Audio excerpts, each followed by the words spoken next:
hi everyone, and welcome to Step into the Quantum. Thank you, Akinolax, for the talk about the figurines there. If you want to go and make your own figurines and see exactly how hard it is to do so, you should go and check out Hero Forge. There's currently a special offer code there with Scratticus. Welcome, everyone! Before we go round and say hello to all these wonderful people sitting around our table, we do have some announcements, including our social links and our sponsors, whom Hero Forge already very pertinent. Social links. Go and check out the Discord. There is a whole channel dedicated to this show, which you can go and light up with your comments. Also, if you want to get into the show or another one like it, send me a DM on Twitter and I will sort you out with a game. Also, if you missed last week's episode and you want to catch up, go and check it out on YouTube. We have sponsors in the form of Hero Quest. Hero Quest. That's just the first game I played. I mean Hero Forge. We have sponsors in the form of Hero Forge, who we've already talked about.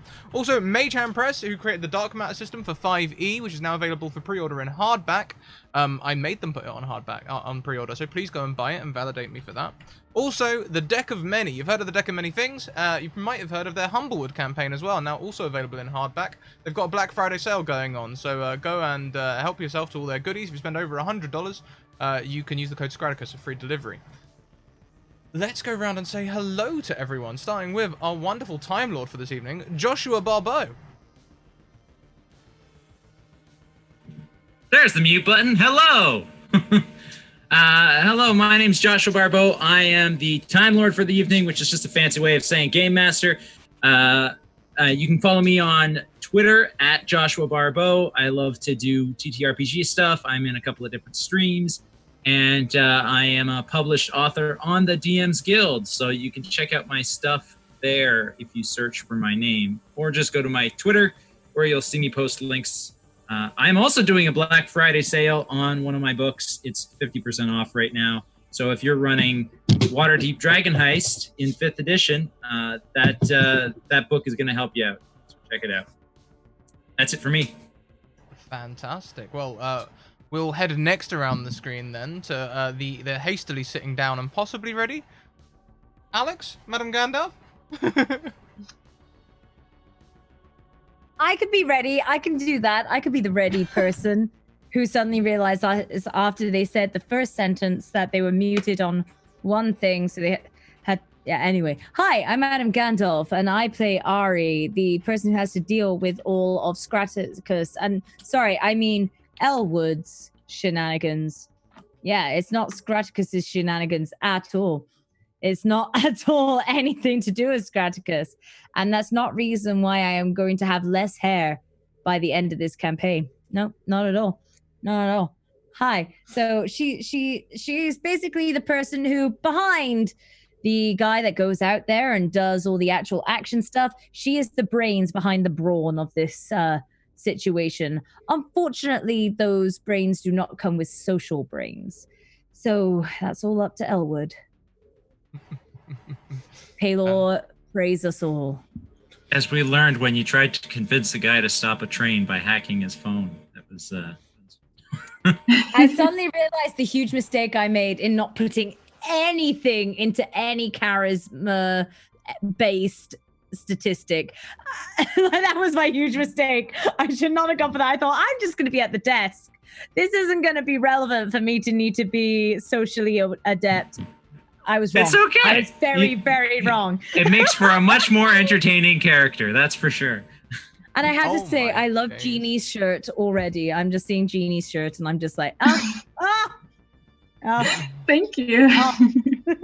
And before we carry on around to Jeannie, thank you very much, Staff and TJ, who's come in to make everyone roll on the random roll table. Did we sort out a random roll table last week, Josh? We did not. Cool. So do you have a generic random roll table that we can use? Or do you want me to come up with one on the fly? Because I could do that too. Sure. Let's do a little bit of column A, a little bit of column B. I've got some options I can give you, and you can take your pick from there whilst we introduce our other guests. Let's go next around the screen to Lady Boulder. Oh, Scandalous. Oh, hi. Hi. Yeah, I'm Lady Boulder. I'll be playing Jeannie, who is pretty much all charisma. So yeah, she's kind of your you're a super friendly, genial kind of gal about town kind of person. I have no idea how she's going to be of any use in this session, but we will find out and see what kind of fun she gets into. Fantastic. Fantastic.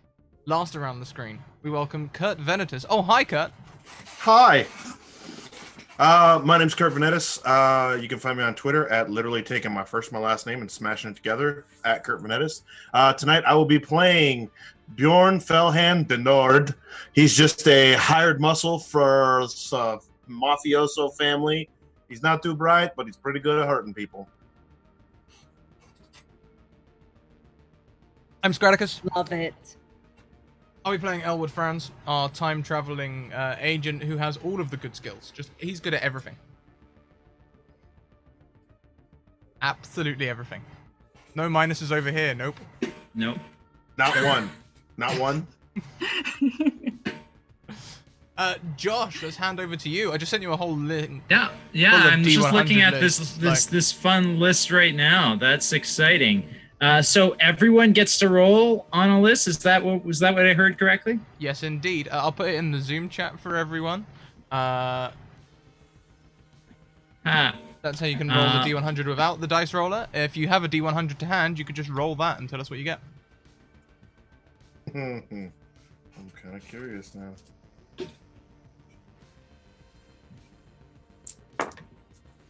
It's a 49. I'm rolling high. 49. Hey, if I rolled a 6, that means one of them was a crit. Me. Technically.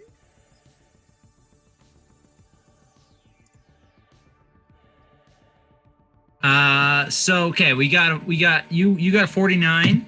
Yeah. And Scrat got what? 6. 6. And then an 80 and a 31. Okay. So I'm looking at this list here.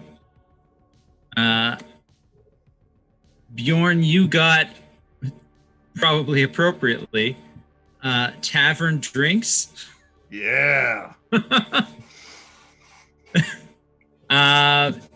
Scrat, with your 6, you got kitchen items. Oh, I gave you an index of different roll tables. If you click on them, they open up different D100 tables. So, like, there'd be 100 tavern drinks and 100 kitchen utensils. Wow. Okay, Well- that makes a lot of sense. Joshua's I'm actually like- doing the math. You know, I'm adding these things up. I'm like, what the heck is my doing? All right. It's Tuesday, folks. It's Tuesday. Tuesday. Okay? All right, You it's can been use a- it's- backpack, you No. find. I am still suffering from a bit of chrono time displacement jet lag. Totally and, valid. Totally yeah. valid. It's so okay. Now that I know I can click on this, we're still gonna give you a random drink because that's fun. Bjorn, you're Yeah. gonna get something called Old Stinky. Old Stinky. Yeah. isn't that a Well, character? I guess it smells like my socks. Isn't that a character from Toy Story 2? It might be. Sir, he's known as the Stinky Prospector or something like that. Old Stinky. Stinky Pete or something like that. Stinky Pete. that's Yeah, he was the it. bad Stinky guy. Pete. Kelsey Grammer. Kelsey His actual Grammer. character is Old Prospector, but he's known as Stinky Pete. Yeah, that's it. There we go. Sorry, Bjorn. Unfortunately, you're now that headcanon. You're Stinky Pete in my headcanon. He is the Old Prospector. This is why we can't take Alex anywhere. Yeah. Scrat, you get a piece of torn red cloth bearing a royal insignia. Ooh. He's fancy. Fancy. He stole it. He probably stole it from like 1456 or something like that. Who He knows? needed a hanky, and it was the only thing handy. Well, Yeah. sometimes you got to improvise. Then we got, what was it, 80 that you got? Yes. Yes, 80. So you can have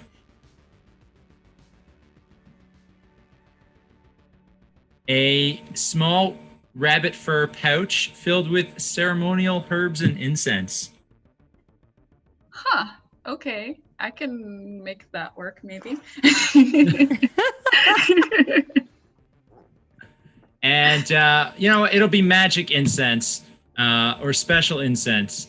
It has unknown properties, but if you burn it, who knows what'll happen. Stuff. Good stuff. And then last but not least, we had 31.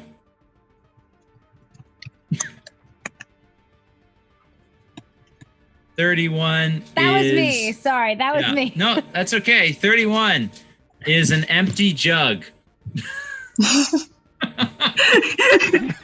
Hey, I'll make tunes in that. Where did it come from? Where did it go? Where did it come from? Sticky old Pete. All right, so I feel Everyone- targeted. It's everyone fine. got their random random items, which are totally going to be 100% useful. We'll see how that plays out, I'm sure. This episode is called Back to the Future.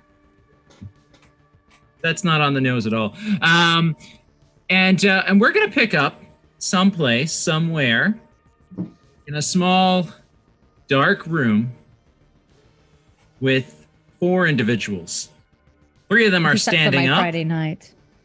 This is your Friday night? Oh, I feel bad for your Friday night then.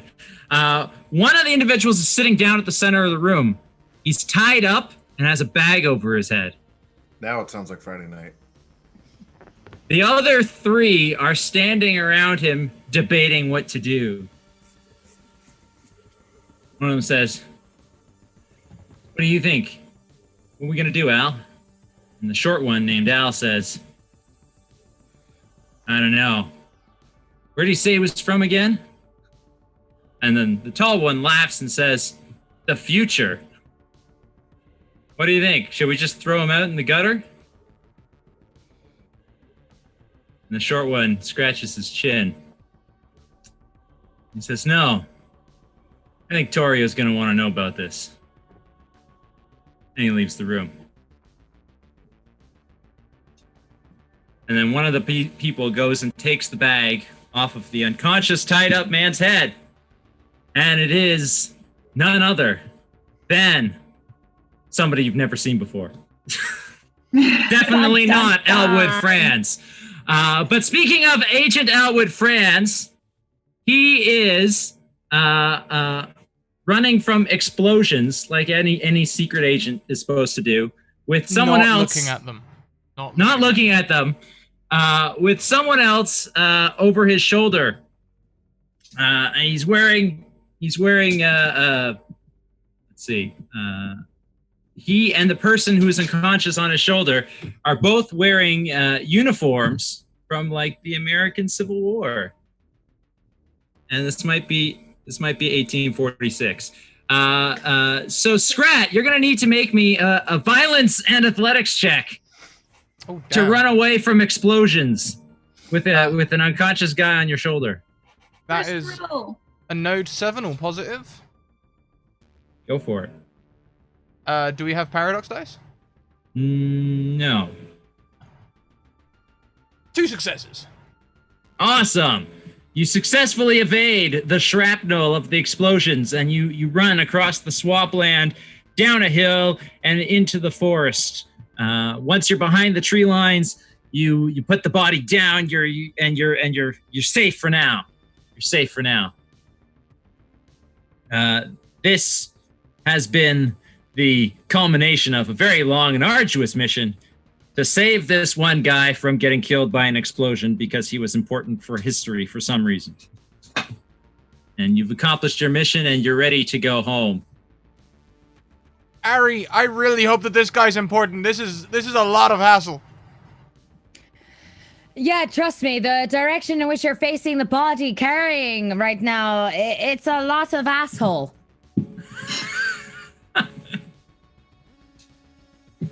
Do you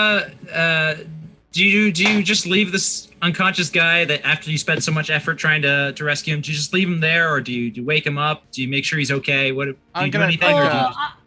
Go on.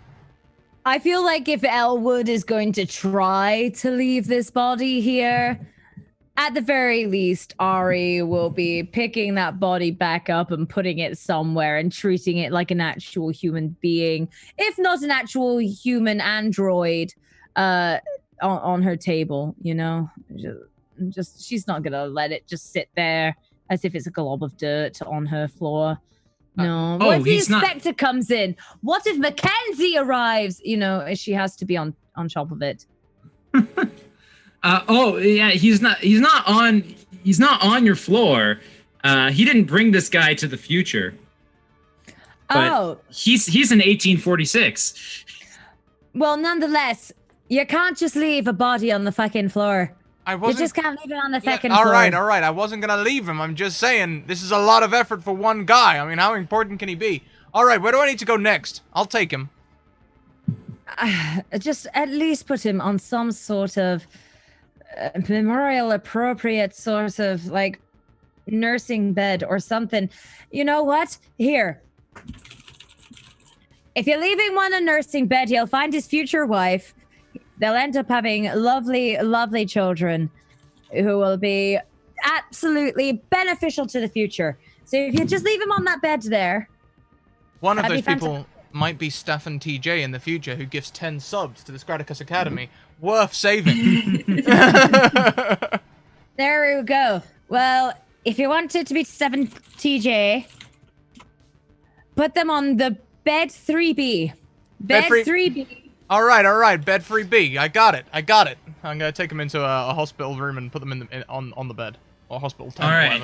Whatever. So you take him into the hospital tent. You put him on the bed. It all goes more or less smoothly, and you get him safely there. White picket fence future.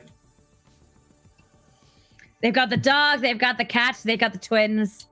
One boy, one girl. Everything's perfect. As long as you put it on 3B. As long as you put it on 3B. Yeah. 3B. I mean, what different? What else could it be? 3B. Easy. I don't want to tell you what happens if you put it on 3E. I wouldn't do that. That goes down a dark path. Thank you very much, Michael Wayne. Gifting an advantage. Let us know where you want it to go. They become a Twitch streamer and they can't make any income. That's the dark path that they take. Oh, too real.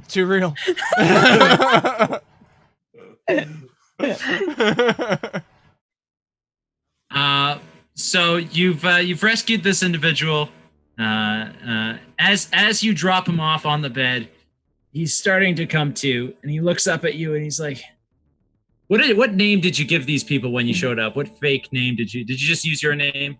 Dilbert. No, I would have gone for a appropriate name. I've learned by now that Ari's suggestions when it comes to social things aren't the best.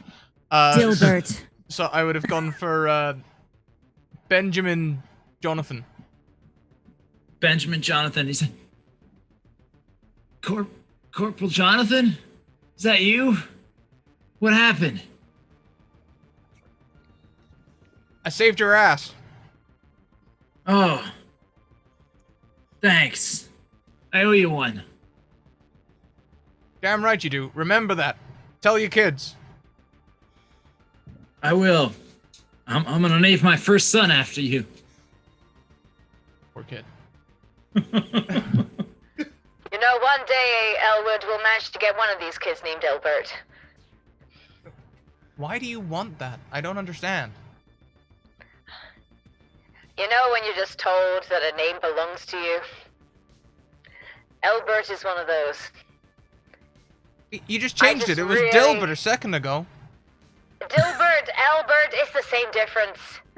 It's just whether you've had enough alcohol in your system or not. Are they an Elbert or a Dilbert? Harry, are you drunk at the console? Not at all. Just get your ass back here now, Elwood. We've got another century to solve. You go back to the future? Yeah, I will. If I have a device or something, I'll click it and I'll go back. Yeah, that's how that works. Something like that. You click it and you feel the world change around you, and you end up in the time machine back in the future, the distant future, where of course your boss is waiting for you with an angry look on her face. But we're going to hold the phone there because something much more interesting is happening in January 1925. Thank you very much, Sphinx, who gives 2 advantages to each player, and Michael gifted their advantage to Alex, to Madame Gandalf. So everyone has 2 advantages. We're going to use it like a D&D advantage. You can roll twice, and the highest of the rolls you take. Okay. Sorry, where can we write down these things? Good question. If you're on your character sheet, there is a whole box called memory, and you can put whatever you want in there. Oh, sweet. Okay. If you're talking about equipment, you can, like if I give you an empty jug, you can add an empty jug as an item if you'd like. So, Bjorn, tell us, what does a typical day in the life look like for you in the winter of 1925? Well, I would probably be outside in a t-shirt because, you know, the cold is nice. But aside from that, I'm more or less just kind of on call. When the boss calls, it generally means somebody needs to be roughed up. So there's a lot of crime gangs right now. You're in Chicago, which is the place to be in the 1920s if you want to work for a crime family. You know, there's the Chicago outfit, which is into things like bootlegging and other things, gambling, debauchery things. All I know that is fun stuff. All I know is this coming Valentine's Day, I have a date with somebody. Oh. Well, that's exciting. So do you just work for the highest bidder, or are you loyal to a specific gang? Well, I have been working for the Italians mostly because they pay the best. They do pay the best. And Jeannie. Yes. What is your character's name again? It's Jeannie. That's Jeannie. my character's name. That's that's a good question. So what is Jeannie up to in Chicago in the winter of 1925? She is working at... Does she also have a date on Valentine's Day? She's married. Okay. She and her husband own a pub, which is not doing quite as well because of the prohibition. They're serving still hot drinks, hot tea, and hot coffee, but you know it's it doesn't quite have the same kick that alcohol does, but they're trying to stay above board. You know, she knows she's lived in this town her whole life, so she knows pretty much everyone, so she wants to, that means that everyone knows her too, so she wants to make sure that her reputation stays pristine. Sorry, of course. Pristine. So I'm gonna say you're at your pub, which it's a nice morning. Pub's empty, and a couple of fellows walk in, and they take a seat. Do they look familiar? Have I seen them around town, maybe even in passing? Or are these possibly new? They look like tough guys. Okay. You've maybe seen one of them around town before, but they're probably not the people that you typically associate with, given you're trying to stay on the straight and narrow. Got it. I'll just, if they catch my eye, I'll just give them a nod and go back to cleaning. Yeah. It's probably already clean, but just making busy work. Of course. When you give them a nod, one of them says, 2 coffees. Can do. And Coffees? you pour some coffees. So when you go over to bring them their coffees, you happen to overhear that just bits and pieces, but it sounds like they're planning a hit against someone. Okay. They don't seem too concerned that you might have overheard because Okay. they seem Of like course, tough because guys. what could I do? So I just say, sugar, cream. One of them says 3 sugar. I like it sweet. The other one says black. Okay. Anything else I can do for you? No, just keep the refills coming. And that's when Bjorn, I'm gonna say, you walk in because you've been asked to come meet these gentlemen here at this place to talk about stuff. We're going to talk about things. Big summer blowout. I will saunter in, and I'm not even just greeting them. I just pull up a chair and sit down at their table. What is it you want?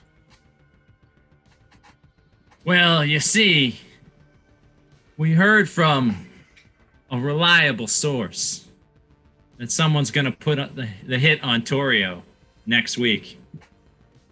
Okay, he's an asshole. Well, he is an asshole, but he's the asshole that's paying the bills. Okay.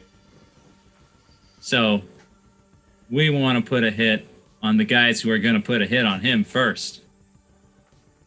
We heard you come highly recommended. Do you have a name? It's a couple of people. And are you trying to send a message, or you just want them taken care of? We want to send a message. Okay. Are you in? Got nothing better to do. All right, then. And we're going to shift back to the future. Elwood, your boss is very unhappy with you, but that's normal that she's very unhappy with you because Director Mackenzie is always finds something to be upset about. But in this case, it catches you a little bit by surprise because she places something on Ari's desk and says, "Can you explain this?"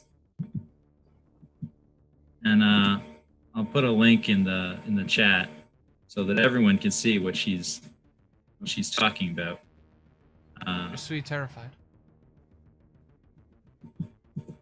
It's a fancy little photo, and right in the middle of it is a clear picture of Elwood playing cards with somebody else.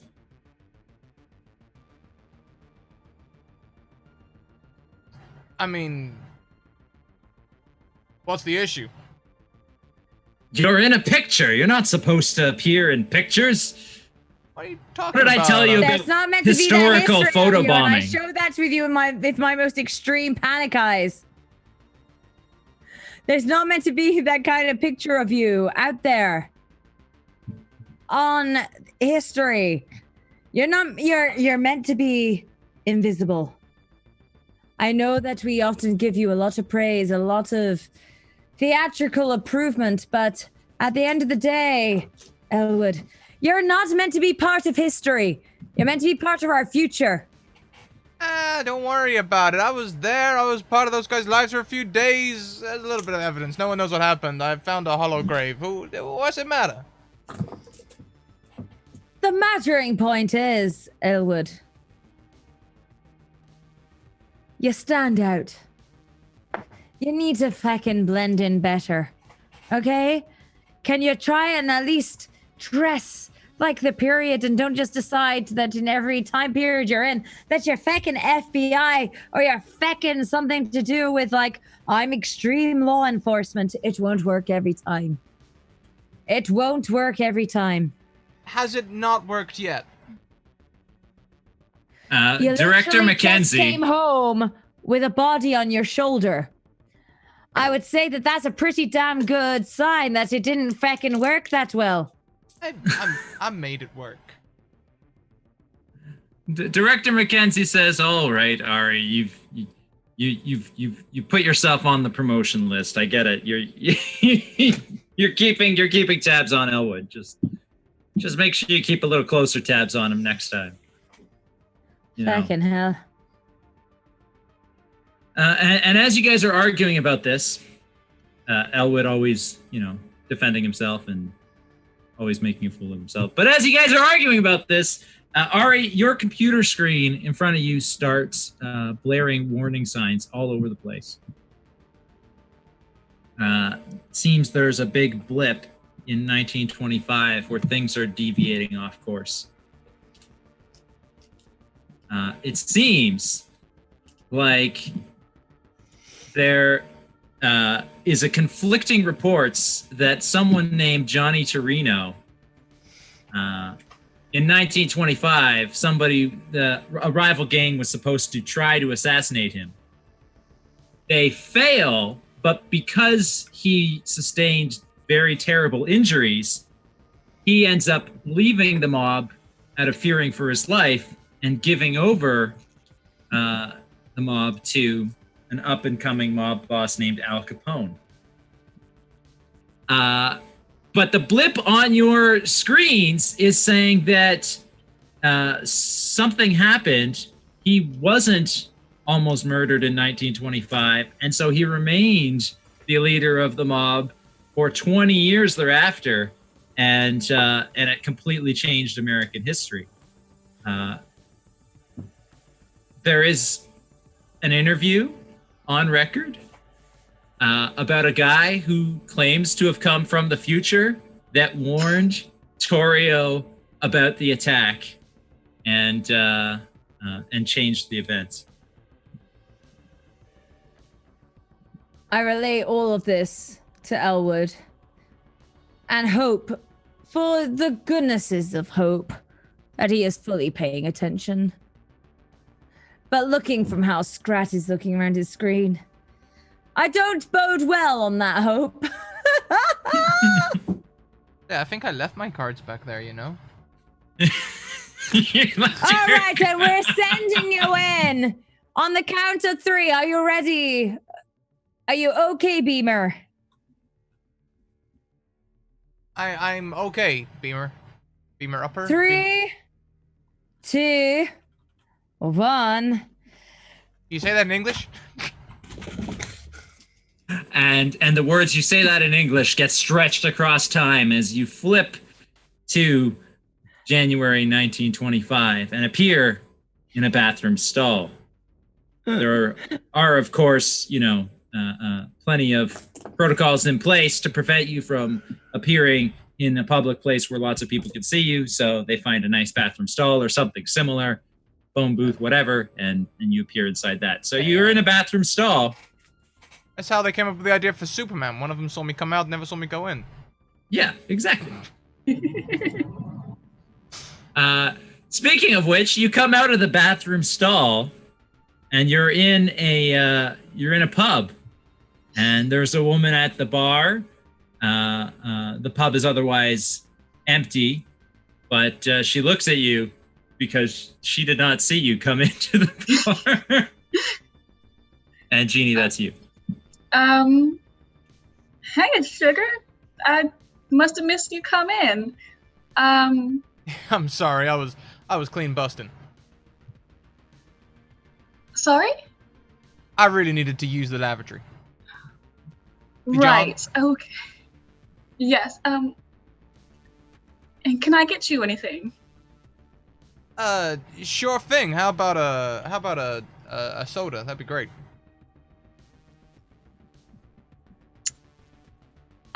We have tea and coffee, maybe a hot cider, non-alcoholic, of course, just straight pressed from apples, but it's spices. Sure, that sounds great. Why no alcohol? Oh, hang on a minute. Yeah, and of course, no alcohol. Hey, Ari, I'm in the prohibition, right? Yes, I believe you'll find that alcohol is prohibited, as is Marilyn Monroe, really, when she starts singing, "I want to be loved by you, just you, nobody else but you. I want to be loved by you alone." It leads into a lovely Chicago gangster storyline. You know, Jack Lemmon and Jack Lemmon has just never been so endearing in his whole life. Anyway, yeah, I'd love one of them ciders. That sounds real great. Coming right up. Have yourself a seat. And I'll take a sit down and then quickly inquire, Ari, what was I supposed to be doing here again? You need to at least not get yourself shot by a feckin' Chicago gangster. That's all I can tell you mostly about the 20s. Smoke a lot of cigarettes, so you better feckin' like smoking. You better find yourself some alcohol at some point, because prohibition is strong, and that means everyone is drinking. Everyone is. Even the law enforcement is doing it, they're just not mentioning it. Find yourself some booze. Find yourself a great singer. And find yourself in the most dapper of suits that is beyond what you think is a dapper suit. Yes. Beyond what you think is what. Elwood, I can see you trying to find one right now. And I promise you. Oh, okay, actually, I will give you Elwood. That is a pretty great suit. Will it fit in the 1920s? We'll have to find out. Well, I hope so. But- I can't find my cigarettes anywhere. That's Scrat talking. Hang on. Let me. And she'll start plugging in a whole bunch of numbers to make sure that basically every time he reaches into his pocket, hopefully he should find a new pack of cigarettes. He should never be without a cigarette in his mouth. You're making it harder for me. And she's just gonna keep programming it in. She's gonna keep going. This is one of the hardest bits of mathematics I've ever had to think and do. Here we go. You're just using the time machine repeatedly for a pack of cigarettes every cig. They just start it's falling already from the sky. Seconds done here. I'm like trying to take a screen snip, but apparently, sorry. Found I it. do- I got it. You did it. You did it. It's in my pocket. You did it. There we go. We got it sorted. Jeannie, Now you should have you, all the cigarettes you need. Jeannie, you can hear Elwood talking. You can hear one half of this conversation. Yeah, so I'll say, you know, if you're hearing voices, I know someone. Just let me know. I'm gonna put the cider down on the table and walk away. Oh no, I appreciate that. I just I talk to myself sometimes, you know. Conversation's good. Sure, honey, sure. Also, Josh, Staffan TJ has donated the equivalent of 5 automatic successes to you, the DM. Oh, wow. 5 automatic successes to me, the DM. That's incredible. That's incredible. Thank you, Staffan TJ. Staffan TJ, why don't I'm going to say you can go into the chat and at some random point throughout the episode, when you want something to happen, you just put in the chat that you want that something to happen, and we'll make it happen. That said, Elwood, are you gonna continue to smoke and drink your cider, or are you gonna get up to your mission here, or both? From what I understand, listening to Ari, my mission is to find a singer. Find a singer, find a cigarette, get in a fancy suit, and just blend in. Apparently, Singer, cigarette, it's all the same thing. 2 out of 3 ain't bad. Now I just need to find a singer. Well, in hell, the we're in whole a drinking establishment. There should be entertainment here somewhere. I can probably just wait for it to come to me. The This whole time, bit I about want whole to bit really about- make sure he definitely has a lighter this time. You know how we were worried about the lighter? He definitely has the lighter. Sorry, I just want. well, yeah, using the time machine again to send a lighter into the other pocket. Fair enough. Just burning through all your time machine credits today. She left out all of the bit about Johnny Torrio and the supposed other person from the future who warned him stuff. So I guess that if neither of you remember that I guess your mission is to find a singer and blend in. Singerette, you know, it's fine. All right, well, I'm here. I'm smoking. I'm in a fine establishment. So there's bound to be a singer at some point, Harry. Don't I need to do something to do with like gangs or something? House of Blues was very popular in this time period, so I suggest you find the House of Blues.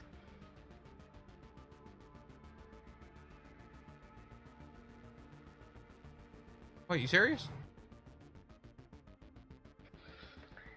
I mean, the House of Blues is mostly known now as a Disney resort in more modern times, but yeah, I suggest you find the House of Blues, because it once used to be a real place, I think.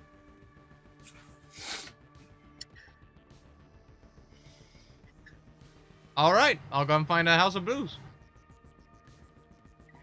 Wait, or am I too late? No, House of Blues opened in 1980. Ignore me. Are you sending me on some kind of rogue mission here, Ari? Wasn't there something to do with, like, I don't know, Jimmy the Valley or something? This is where I'm going to completely break character. Hey, so DM, Yeah. what exactly is the most correct time period for me to send someone to find a singer in this point of time? The correct time period to send someone to find a singer at this point in time? In this point in time, I would imagine that a lot of bars have singers that perform. You know, a lot of bars, a lot of pubs probably have to make up for. So actually, House of Blues is not too far off. It's Yeah, just it might be. It was co-founded in the 80s because, you know, the 80s, they were always trying to relive the 20s. All right, so we'll go for an establishment nearby that she may not necessarily be able to name. All she knows is that there is a current hubbub in that time period, possibly. Is that a possibility? You're asking me if it's a possibility that there are singers at a bar? No, that the bar that I have particularly sent him to happens to be one of those. Because Sure. I, unfortunately, as a person, cannot name a particular bar. That's quite all right. You want to send him to a bar, one that might have booze, which is against the law at this point in time, and has singers. I want to send him to a speakeasy. I want to send him to a good old-fashioned speakeasy. Most of the speakeasies don't have names. That's the whole point, you know. It's like, but they're yeah. So anyway, you're being set. You're looking up the details of a place that, according to history, was a speakeasy. It might not be advertised from the outside that it's that, but you give the directions to Elwood and. Ooh, okay. So, all right, are you ready for this, Elwood? When you first walk into this place, you're gonna find an organ player. You're gonna find an organ player who's been playing the most dulcet of tunes. But just tell him that you're looking for Jimmy. And if you tell him that you're looking for Jimmy, he'll play a certain note in the organ, and suddenly he'll go flying backwards. And you're going to find a world of dancers, a world of liquor, and a world of speakeasy. So, have you sent me here on holiday, Harry? I've sent you to Chicago. You should enjoy yourself. I mean, this seems very contrary to what you and Director Mackenzie was saying just like 10 minutes ago. It's the height of the no alcohol period. I can't even remember. It's the speakeasy way of life, the no alcohol, the prohibition period. Is Ari drunk? Ari just cannot bring her thoughts together. Ari cannot bring her thoughts together today. I think she's just stressed.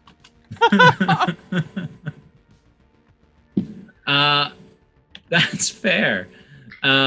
She's Okay, so basically you have. recording the plot of like Some Like It Hot with Marilyn Monroe.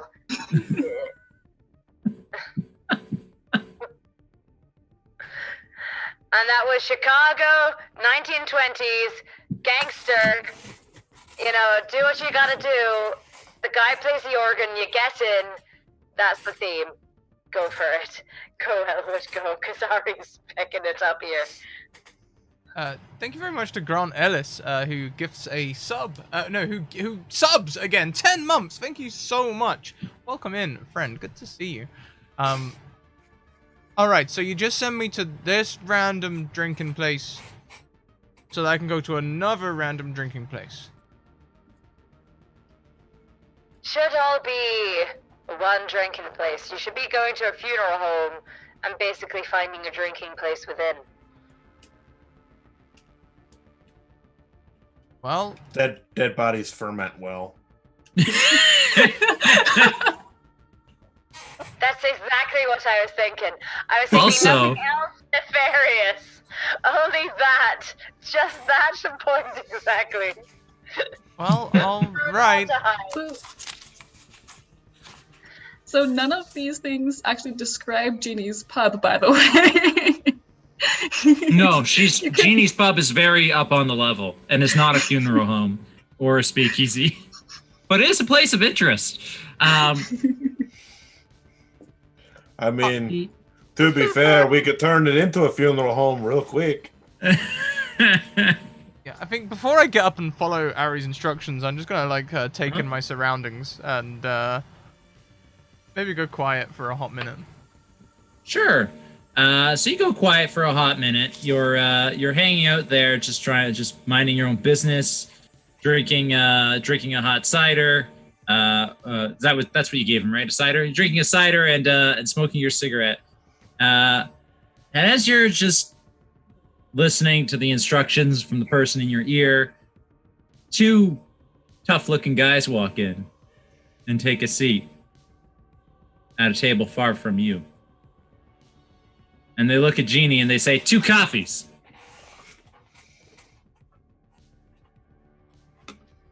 I do my best impression of a stranger not looking for trouble. Okay, make a bluff check. Bluff plus, let's say, chutzpah. All right, I have 6 in that. Paradox dice? No. 1 success. Cool. You don't look like you're looking for trouble. You're just a strange-looking dude with a skinny tie in 1925. They sit down. Jeannie, do you bring them coffees? Oh, yeah. Okay, so you bring them coffees, and as you're bringing them coffees, you overhear them, though they are hushed and talking below their breath, but it does seem like they are planning a hit of some kind. They say something about, the Nord. Maybe we could use the Nord. He's pretty reliable. And then they talk about numbers. You're not sure if they're talking about numbers of gangsters or if they're talking about numbers of dollars required to pay for the gangsters, but it does seem like some bad stuff is going down. You might be having a little sense of deja vu. Maybe. But one of the guys asks for 3 sugars and the other one says black because that's how they take their coffees. So I say, here's your sugar. And anything else, let me know. And keep your voices down, please. Don't want any trouble. Oh, don't worry. Trouble's not happening here.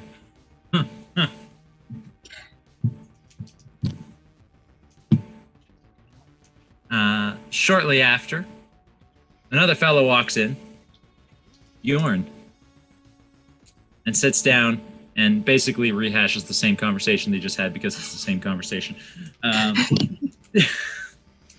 Infinite loop.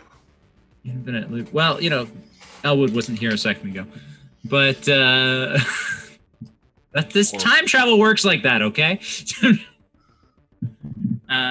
So Elwood, you're pretending to mind your own business. Never seen someone so interested in a cigarette before.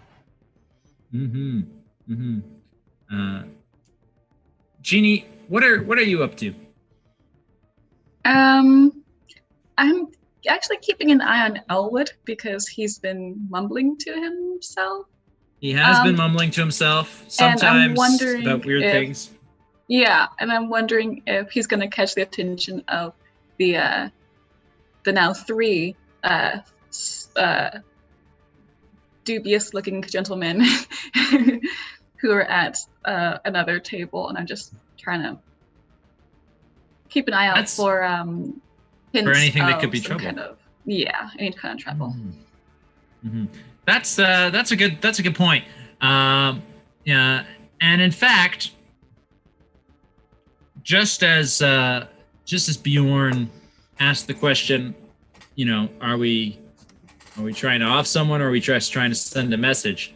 Before the guy answers your question, he holds up a hand, leans real close, says, "Have you noticed that guy's been here, the one in the suit, this entire time? And he hasn't ordered a drink except the one that he's had since before we got here?" Maybe he just drinks slow. Yeah, maybe. I don't like it. I care not what you like. We're discussing what's happening to Johnny. So let's focus on that. That's right. So they go back to the conversation about Johnny. They tell you that a hit is being planned, and we want to hit the people who are going to do the hit before they hit the hit. So you want me to go after professionals who are supposed to go after your guy? Yes, that's right. Right. Okay. So if that's the case, you can double my fee. And if either one of you two don't tip Ginny on the way out, I'll crush your skulls. How loud are you saying that bit? Because Judy would be. You just heard me.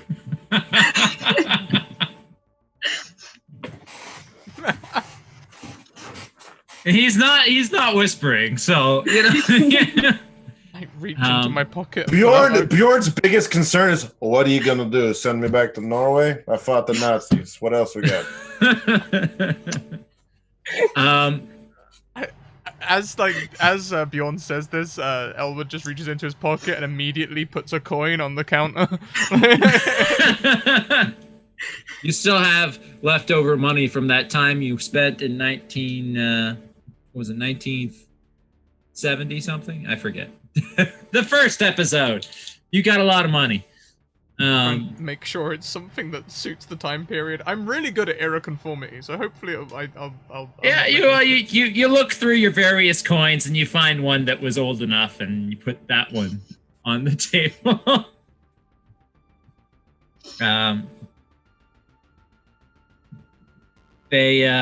So Bjorn, they tell you that there's expected to be there's expected to be 3 assassins, and they give you the guys' names: Jaime Weiss, Vincent Drusi, and Bugs Morin. They're gonna attack our boss, on January 24th. We want you to take them out. What's today? For that. What day is today? Today would be January 10th.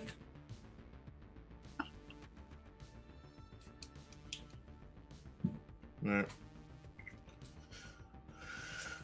Are you giving me weapons, or do I need to go find my own?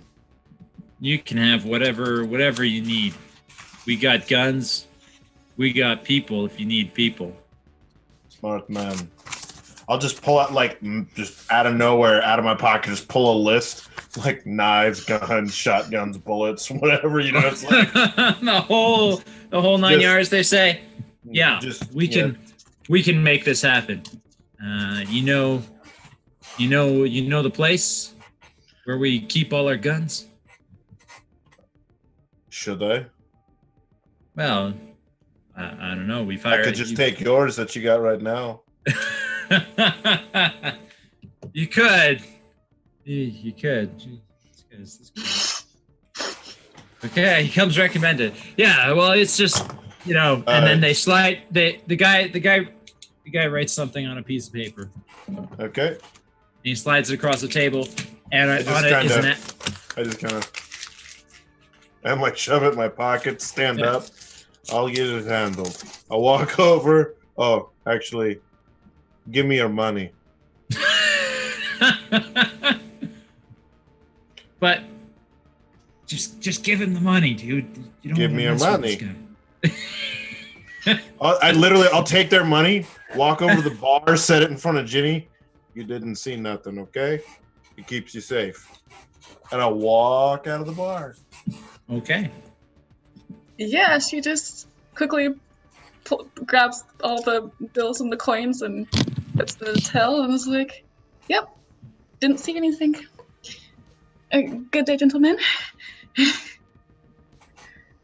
The two others that stayed behind, they finished their coffee.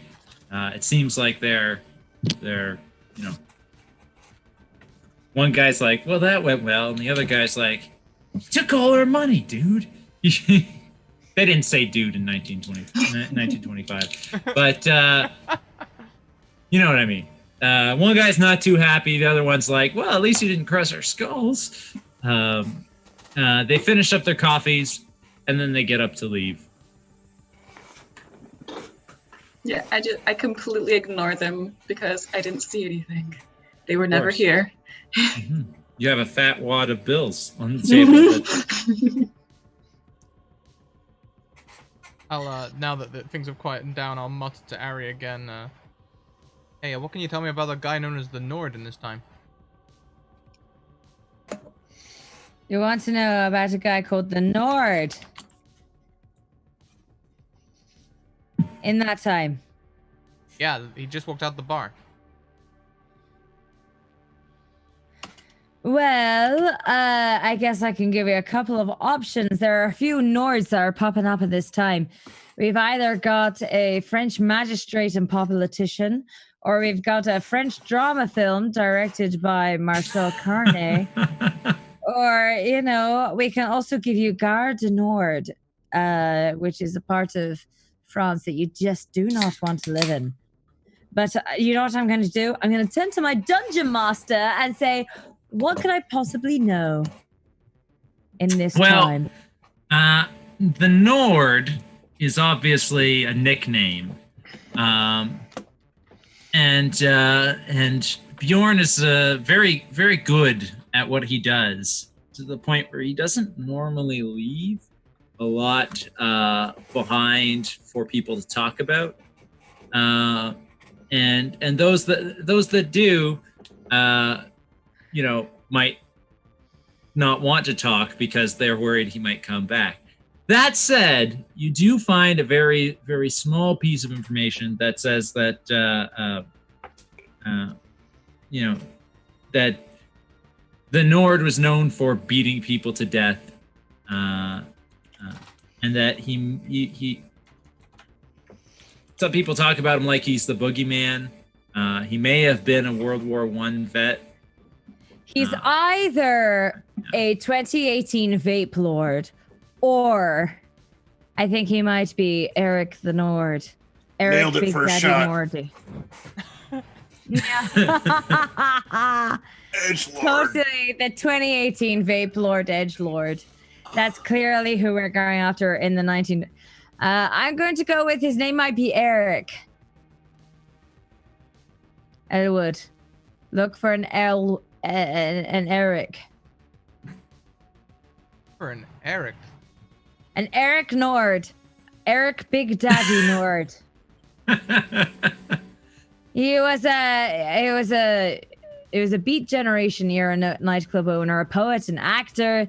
Basically, look for a feckin' hipster. If you find a hipster that looks like they're hipster in the 1920s, you might have found your person.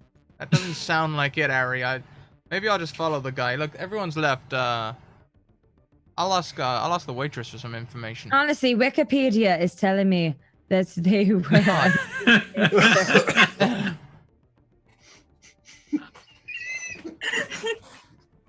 That's great. Unlimited technology of the future. The computer uses Wikipedia. I love it.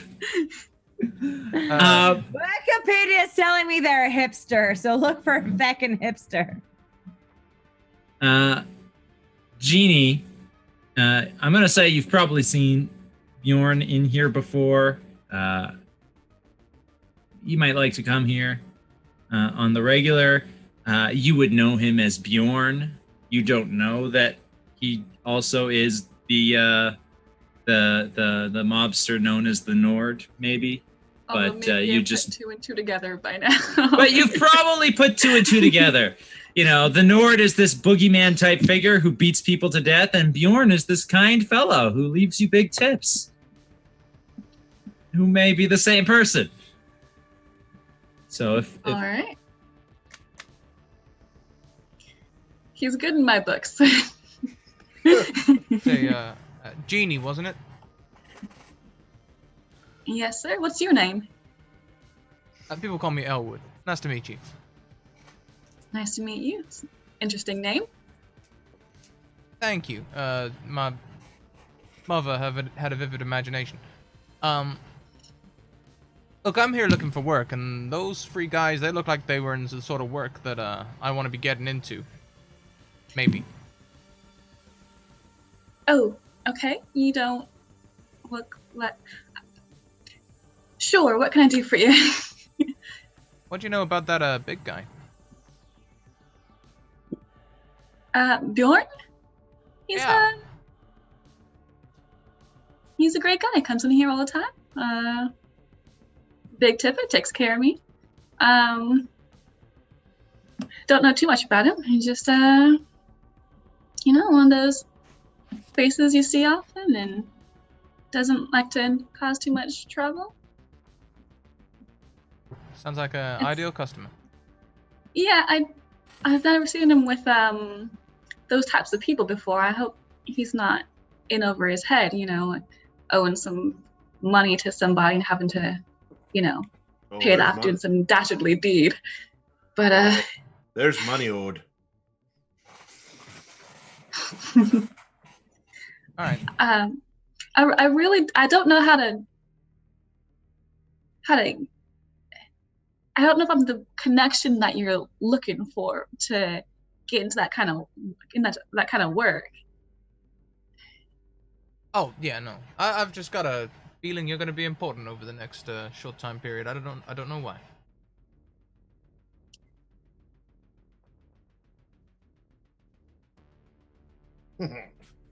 Thank you.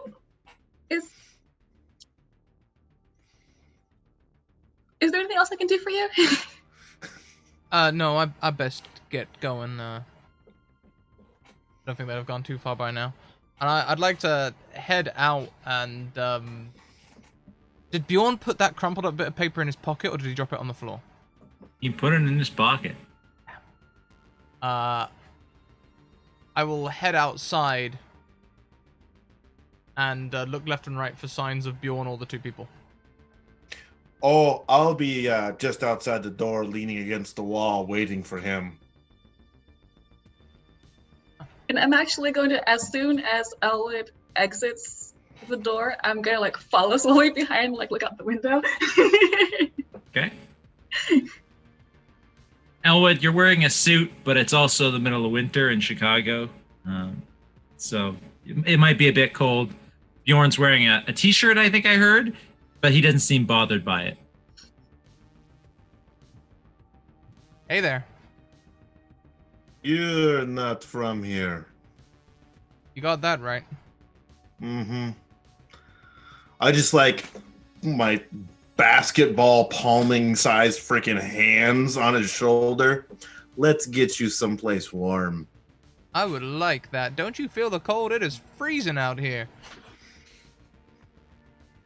And I sweat profusely despite the cold.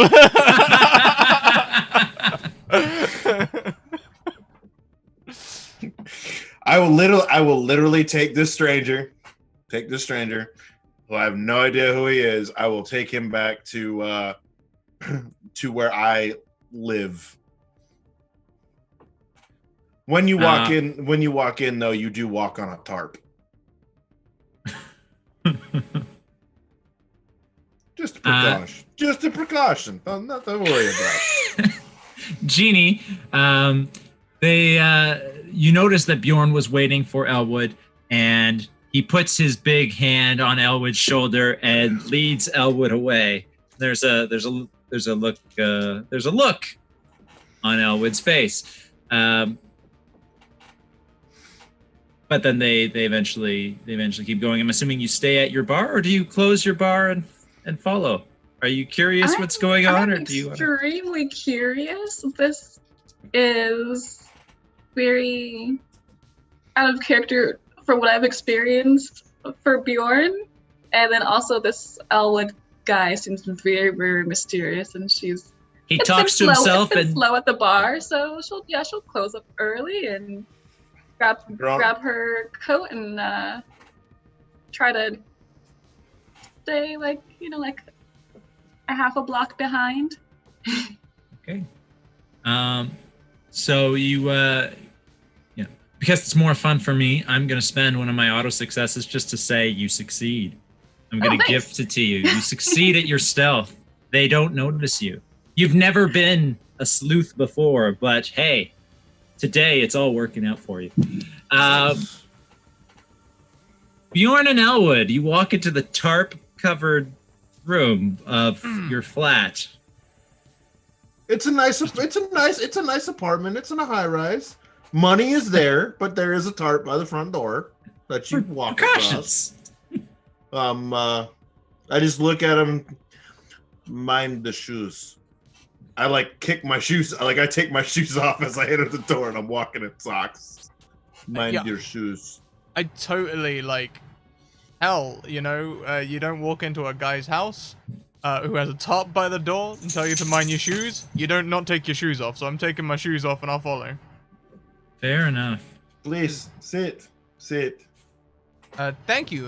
This is mighty hospitable of you. You mind if I smoke in here? No. Thank you. Don't smoke. Oh, I see.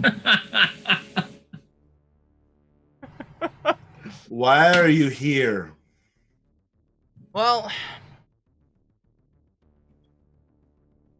truth be told, it's one of two reasons. I'm worried about a guy, I don't really know his whole name. I think his name's Johnny. Someone said something about putting a hit on him. So you were either eavesdropping on my conversation, or you're just full of shit. Which is it?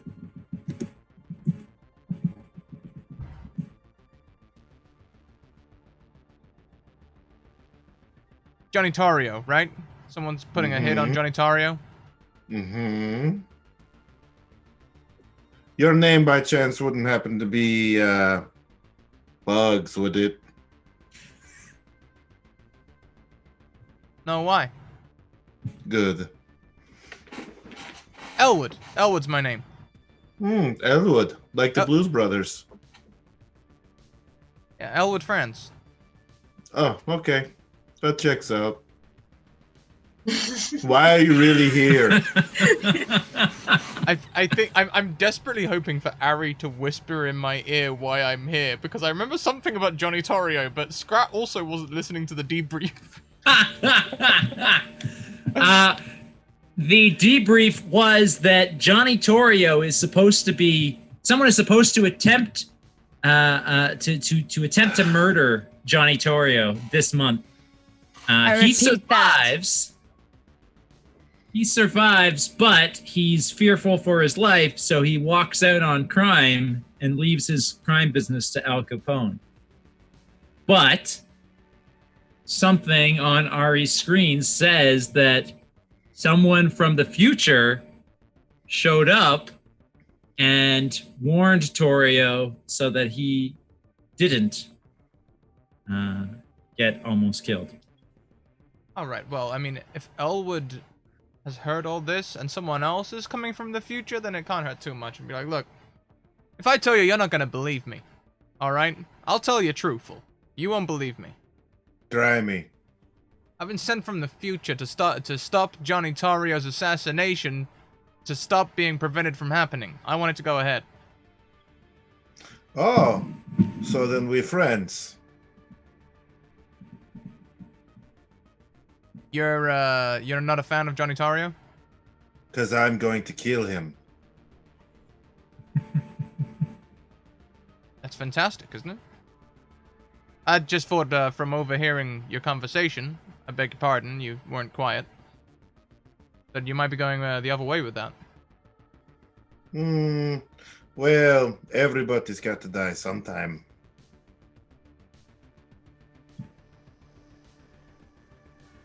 I guess so. I like you. You're small. Let's go. You don't seem like you're going to cause any real harm. You're like a little mouse. It's cute. Well, I guess I'll take that as a compliment. Sure, why not? Maybe that could be my nickname, the You Mouse. don't. Here's the here. Let me let you in a little bit of a secret. If I'm not worried about you, I ain't gonna hurt you. If I have to worry about you, I'm gonna hurt you. Hey, you don't need to worry about that from me. I'm surprised you're not kicking up more about the future thing, to be honest. I've seen people get blown apart, and I've ripped arms off grown men. Future is the least of my concerns. Jeannie, are you just standing outside the door listening? I probably would have tried to find like Yes, be standing outside the door. like a window, like if there's a window in the front or on the Like side. you climbed the like fire escape and you're outside the window?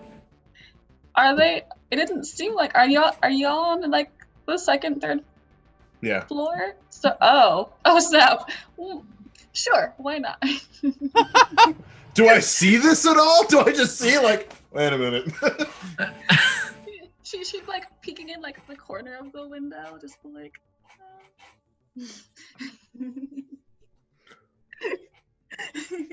Like, do I notice any movement like at all? Like just sort of like, what?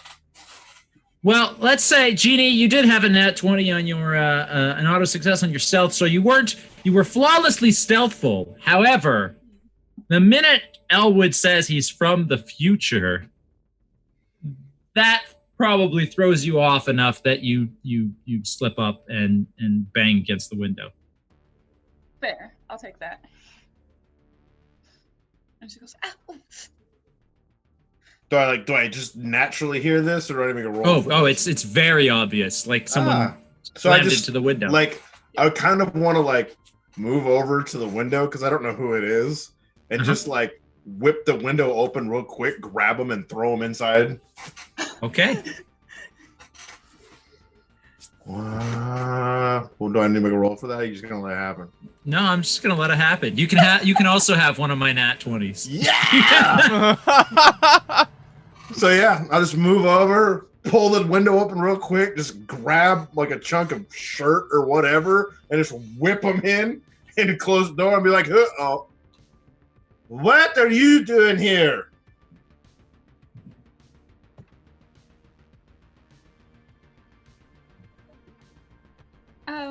It wasn't rhetorical. Right, I'm just getting a little bit of shock. Over what? You just threw me. You were on my window. Yeah, I wasn't expecting to, be thrust into the. I'm big, not slow. This is true. Why are you sneaking around my house, my apartment? I just gave you a whole bunch of money and told a very bad man to take you very nicely. And now you did, and I appreciate that, Bjorn. And now I've got the suspicious waitress and the future man, and I'm trying to understand what's going on now. And I'll let Jeannie answer that question. Firstly, I have owned that establishment. Thank you very much. I'm very proud of that. Second, I was very concerned about this gentleman here, and she points to Elwood. Oh, that's mighty kind. Thank you. He was acting very strange, and honestly, you were talking to some very not nice gentlemen. So I was just concerned about what kind of trouble may be a brewing, and I don't know. I just kind of got carried away. Okay, so. And now I'm going to shift the focus mid-conversation back to the future. Uh-oh. Ari, you're sitting there hard at work, a little too obsessed with wanting Elwood to interact with 1920 singers. I'm not sure what your fixation is on Marilyn Monroe and types like that, but you've got those tabs open of the 1920 singers, but you've also got several Wikipedia tabs open about this Johnny Torrio guy, and you're just like pouring through the quantum historical database trying to find any information about some unauthorized time traveler in 1925. And you think you found it. You pull up a file that says you pull up a file that says something about a misplaced quantum signature in 1925 that isn't supposed to be there. Just as you're about to read that file, a voice from behind you that you didn't hear enter the room says, "Hey, what you working on?" And you turn around. What the heck are you working on? And it's another quantum engineer. As you know, each of you are paired a special field agent with a quantum engineer, and the two, you're paired and you get sent off to do missions together. So it's another quantum engineer from a different, you each have your own office. Elwood is having a crazy time again. What the heck do you think? This particular quantum engineer, her name is Tracy Kilroy, and she's that coworker that everyone has that's super annoying and nosy and just kind of wish she'd take a sick day, but she doesn't ever take a sick day. Yeah. That's who this is. Jenkins. That's who it is. It's Kilroy Jenkins. Mm-hmm. She chews lots of bubble gum, and it pops, and she gets some in your hair, and she's holding a cup of Coca-Cola, because they still have that in whatever century it is.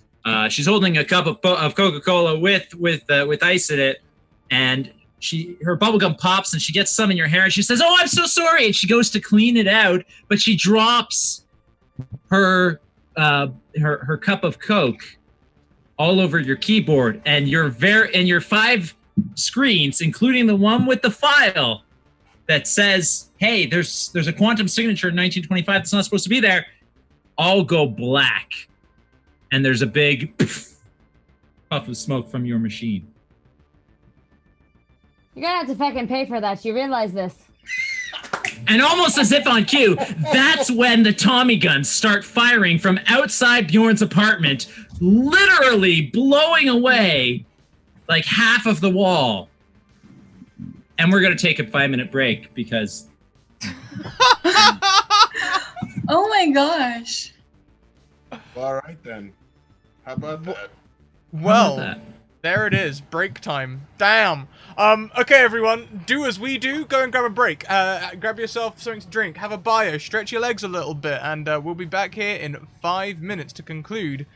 Well, to continue this episode. See you in a hot second, everyone. As I hastily move my. Yeah, great. All right, see you in a minute. Bye.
Oh, hi everyone. I hope you enjoyed your break.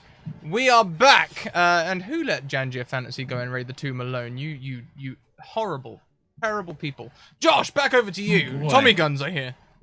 Yeah, Army Guns, and more importantly, your operator from the future has no idea what's happening because Tracy Kilroy just dropped Coca-Cola all over the keyboard. For sake of product placement, it is new Coke. Coke 5.0. But yeah, Ari, what are you doing? Your screens are all black. Tracy is very embarrassed, and she's like, I can fix this, but she doesn't look like she has any idea how to fix this. Well, Ari is going to be having a migraine in the corner, knowing that she can't get to Elwood. Elwood is on his own currently in a world that she fantasizes about, but he's been left with a fantasy. Yeah. That doesn't bode well for Elwood. No, not at all. It's a bit of a panic moment. The fact that she has left someone with a fantasy to go into a world in which he has never been in, he doesn't belong in any way, shape, or form. And he's now about to try and find a singer that isn't Marilyn Monroe in the movie Some Like It Hot. So, okay. As far as Ari's education goes, she's panicking now that she can't. She's just having a panic attack. Okay.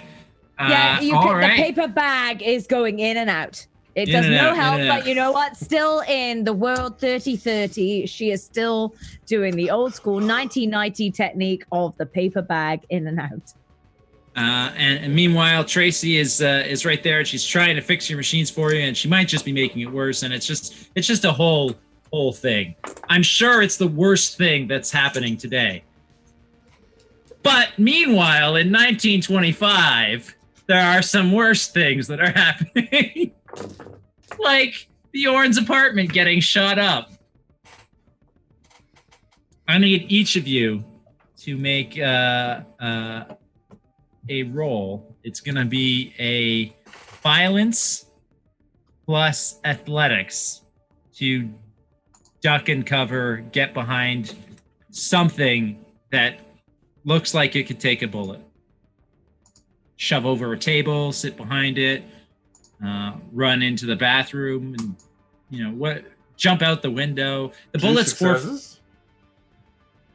2 successes are pretty good. The bullets for reference are coming through the wall that would lead to the hallway. The hallway that goes downstairs. So someone is standing in the hallway in your building, has come up to your unit and is firing all their guns at you. Oh yeah. 3 successes. Good. We all made it. Are you burning your rerolls there, Scrat? Is that what I'm seeing happening? No, that's just a straight roll. Oh, okay. So you got 2, Jeannie got 1, and Elwood got 3. Okay. So you all. But I do have. I don't have anything in violence, and then I have a -1 in athletics. So. Oh. So when you have a negative, that means that your failures count against your successes. Yeah. How many dice were you rolling? Just the one, because I only have the Okay. -1. Yeah. Right. So, but you got a success, and you didn't get any failures. So it's fine. Had you been rolling more than 1 die, and some of them were failures, the failures would have counted against your successes. But it's all good. Tell me what you duck and cover behind, each of you. I duck and cover behind Bjorn. Okay. Well, thanks. That's good. I'm just a giant wall of flesh to take the bullet. I will literally turn over my kitchen table right there, and underneath it is a whole bunch of shotguns and pistols and stuff taped to the bottom of it, kind of thing. Yep. Hey, future man, you know how to use one of these? And I think I would be like diving across. I mean, would it be feasible to maybe use my suit as bullet cover? Your suit as bullet cover. Like, I'm thinking if I've been sent from the future, could I have some sort of like bulletproof future suit that is bulletproof? Yeah. Those absolutely exist. Those absolutely exist. Do you have one on you? That's a good question. Let's make a roll to see if you're wearing a bulletproof suit. Okay. I'm gonna say that this is a brains. Ooh. Brains. Ooh. A brains plus his quantum physics check. No. Sci-fi tech, definitely. Yes, bulletproof suit is sci-fi tech. Curses. Brains plus sci-fi tech. Curses. Okay, so it's the node value of 2, but one of them is a minus. Okay. Do you want to spend any moxie? Nah, not on this. You want to use an advantage? Nah, not on this. Okay. He still pulled it off. Okay. 2 You are successes wearing out of 2. You are wearing a bulletproof suit. That, of course, doesn't make you immune to bullets. It does, however, give you, if you pull your coat over your head and you like duck. Yeah. Ball. So that's what I'll do. I'll sort of like grab my lapel and sort of like dive across, and maybe like a bullet might ricochet off me as I like dive behind the table, and be like, I mean, I'm a real quick learner. Sure. So you all get behind the table. You got a real quick learner. You've taken a few bullets in your bulletproof suit there. I will say that the tech that's interwoven into your into the fibers of your suit that makes it bulletproof starts to lose its effectiveness real fast once you've taken a few bullets, because the structural integrity is no longer as strong. It's like crash helmet technology, or like. Who's your tailor? I told you, man, I'm from the future. Okay, well, this may be old school for you then. And I just like hand him a shotgun. This could go so wrong. It could. Could. What if the person outside that's shooting you up is your own grandpa? But, your family's not from America, are they? Yeah, Chicago. Yeah. I mean, No. I mean, and if they were, I mean, Ari would be in my ear telling me about it, and since it's quiet, that must mean and everything's she's fine. gone. Yeah, she hasn't said anything lately. So you pull out the. Self-conscious after the Marilyn Monroe thing turned out to be the 50s.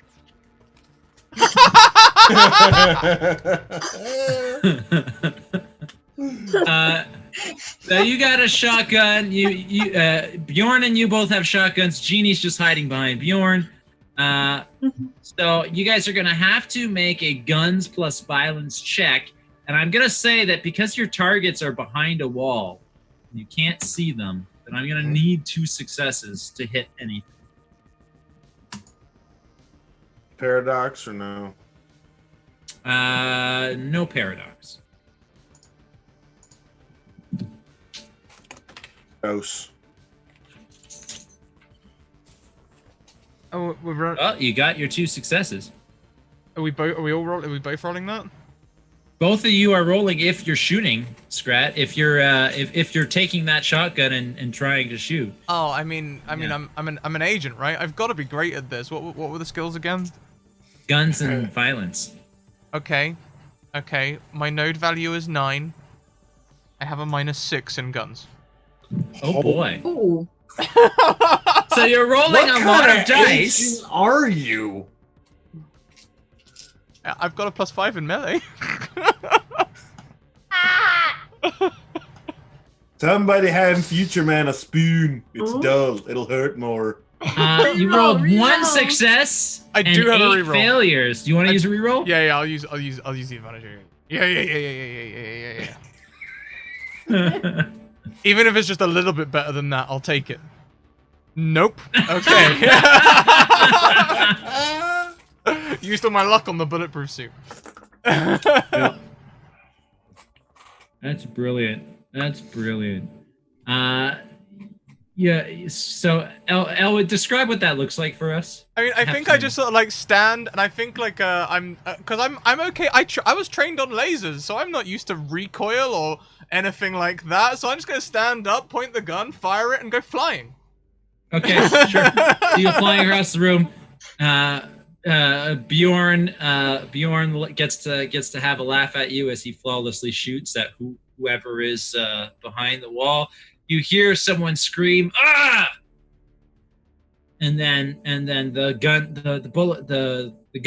shooting stops, and it sounds like several footsteps running down the stairs. I don't even hesitate. I literally just charge and hurl myself through the wall. Through the wall. Okay, that'll be a violence plus athletics check. Okie dokie.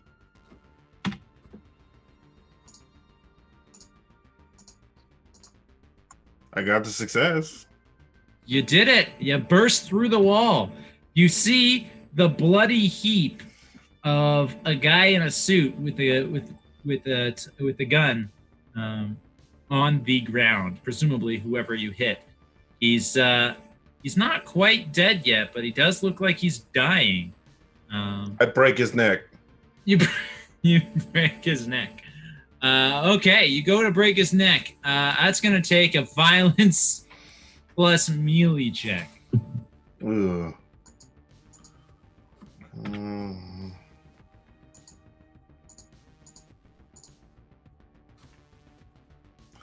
All I know is I hurt people really good. Yeah, well, you break his neck. You don't even give him a chance to pick that gun up. You burst through the wall, snap his neck, and then keep on going down. There's at least two more running down the stairs. I'm gonna check on Elwood. I'm gonna run across the room that the shooting has stopped and make sure that Future Man is okay. Sure. So Elwood, are you okay?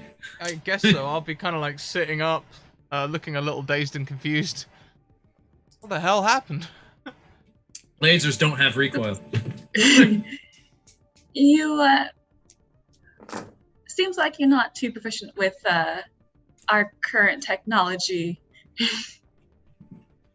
I mean, what the? I was, like, I held the gun and then there wasn't any sort of, it exploded in my hands? What the hell? Sir, I can't help you. I've never shot a gun before.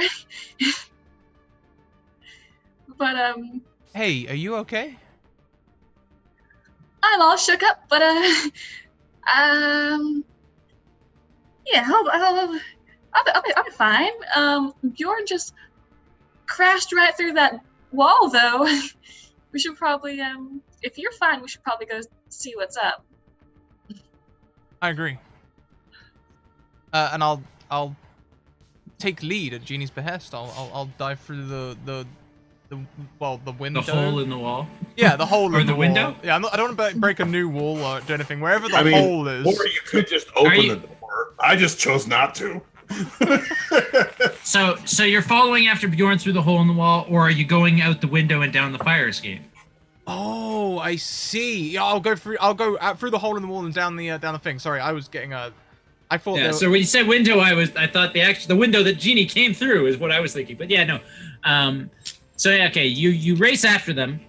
Are you trying to catch up to Bjorn, or are you just hoping that he'll stop at some point? Probably trying to catch up. I'm taking the stairs two at a time. Okay, then I'm gonna need an athletics plus violence check. From both of us? What's the violence? Violence, yeah. This is a very violent chase sequence. Oh, okay. Your head and limbs are pumping from adrenaline. You just stepped out into a hallway and there's a dead guy on the floor. Woo, Yes, it's a violence and athletics check. 2 successes for me. Awesome. You guys catch up to Bjorn. Bjorn, I also need a violence and athletics check. Happy to do so.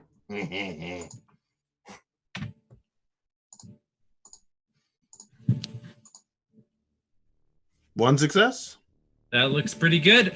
All right, so when you get down to the street, Bjorn, you see the two people you were following. One of them shouts just ahead of you, "Split up! He can't follow us both!" And they go opposite directions.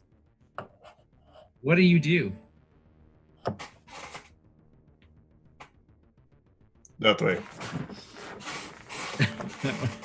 No, literally, like I go, eeny, meeny, miny, mo, catch a tiger by its toe.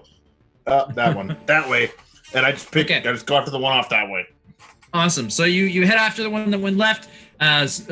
Scrat, Elwood, and Jeannie both get out to the street. Mere moments after Bjorn. But you see him pursuing one guy who went left, and you also see there's another guy who went right that is getting away. You rolled successfully on your athletics check, so you could keep up with Bjorn if you want to, or you could go the other direction. What do you think, Jeannie? Do we stick with Bjorn, or do we try and get the other guy getting away? Well, you got the gun, so how about you go for that other guy? I'll stick with Bjorn. You got it. All right, stay safe. You too. Don't go flying. I start running. I'll do my best. And I'll start chasing the other guy. Okay. Bjorn, it does not take you long to catch up to this guy. In fact, as he realizes that you're gaining on him, he ducks down an alley and comes up to a dead end. There's a fence. He briefly considers whether he's going to try to hop it, sees you at the mouth of the alley, and decides he's going to make a stand. He turns around and raises his gun and says, I don't want to hurt you. You could have fooled me like no, not even 10 minutes ago. But you ain't there. I got to catch my breath. You obviously ain't going anywhere.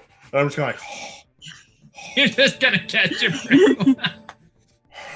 Jeannie, you catch up. Yeah, I'm going to actually, if there's like a little like corner, I'm going to just stay back so that the bad guy doesn't see me. Okay. Make me as you duck into the corner, make me a stealth and chutzpah check. Oh, good. Okay, I'm good at this one.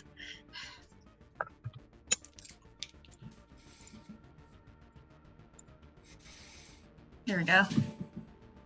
Awesome. He doesn't see you, but you definitely see him. You're just in a little corner. Maybe there's a dumpster or something like that. Who knows? You're hiding. The important thing is you can't be spotted. The guy panics. Bjorn's taking his breath. He raises his gun and tries to shoot Bjorn. Bjorn, what do? You try to dodge? Do you try to shoot back? Do you just stand there and take it? What do you do? I just look at him and go, I wouldn't do that if I were you. Right now, you got a chance at living. You do that, you don't. All right, then that'll be an intimidate plus chutzpah check. All right, then.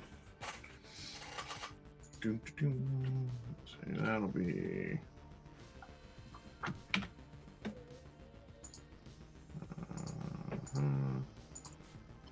3 successes. Yeah.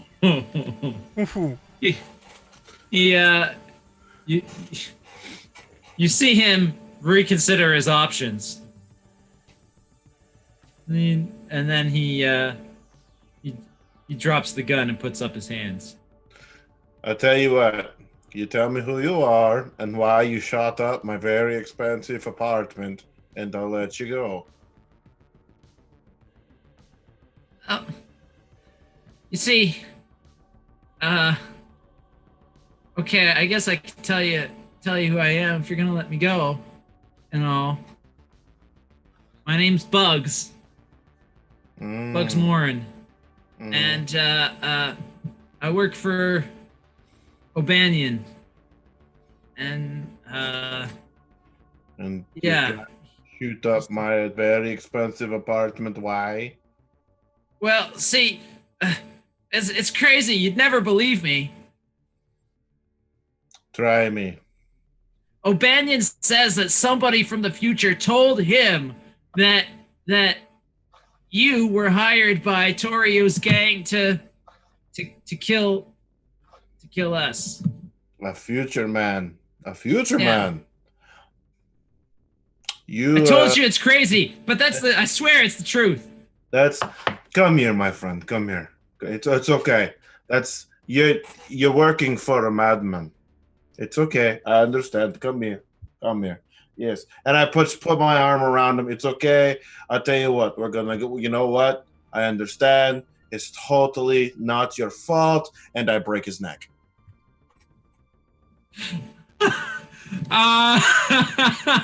This is gonna be a violence plus bluff check as you're luring him in to do violence to his face. I have a node of 6 on this. Let's see what happens. Let's see. Oof. You break his neck twice over. In 2 places. You hear Jeannie go, ah! You know, Jenny, you really shouldn't be around these kind of things. It's not good for your fragile sensibilities. I just literally drop him. Now, where's our future man? And I just literally start walking off to go try and find Elwood. He went this way. Follow me. I pull out that piece of paper, right? That I got from the bar in my pocket, and a pencil that I keep in my back pocket. Scratch off Bug's name and then shove it back in my pocket and keep on walking. Presumably, there were 3 guys in your hallway. You've killed 2 of them. There were 3 people you were supposed to kill. One of them was Bugs. You might have killed 2 of them, but you don't know the name of the other guy you killed. So, so Scrat, you're chasing after this other fellow. I am. With your shotgun out, broad daylight. Yep. This is America. Nobody cares. Nobody cares. It's a shotgun. Nobody cares. You would think so anyway. The only people who care might be the police officer who just happens to be standing on that street corner and sees you run by, and he says, "Hey, halt!" As the police officer shouts "halt," you see your quarry, the guy you're chasing, duck behind an alleyway. A different alleyway. Not the same one that Nord just murdered someone in. Okay, I'm not sure if this is going to come under era conformity or bluff, but I'm just going to shout, "Hey, I work for Johnny Torelli. Look the other way." Okay. That's a good call. This is definitely chutzpah. I'm gonna say it's a bluff check. Bluff check. Okay, I have a node value of 6 on this. Paradox dice? No, No. not yet. He's just like, no. I'm gonna use my last advantage on that, definitely. Okay. Come on, we got 6 opportunities here. Come on, help me. Help me, roll 20. There we go, 3 successes. There you go. The obviously corrupt cop says, "You got it. Do you need a hand?" Nah, I'm good. I'm gonna run down the alleyway. He turns the other way, and you run down the alleyway. Nah, I'm good. You run down the alleyway, and you start to catch up to the man.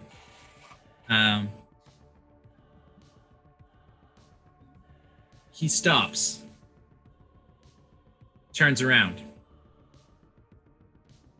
He's got his Tommy gun in his hand. You've got your shotgun at the other end of the alley.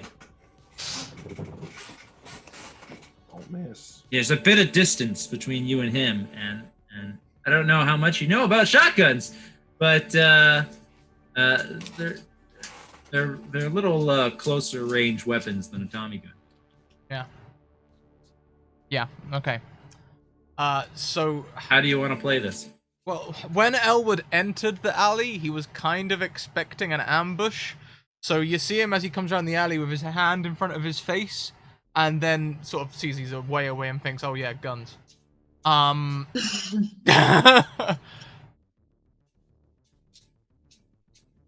don't know how to use this shotgun. I want to throw it at him. You're gonna throw the shotgun at him Yes. across an alleyway when he's got a Tommy gun pointed at you. Okay. Elwood is coming through like an alarm, basically in his ear at this point of just Elwood.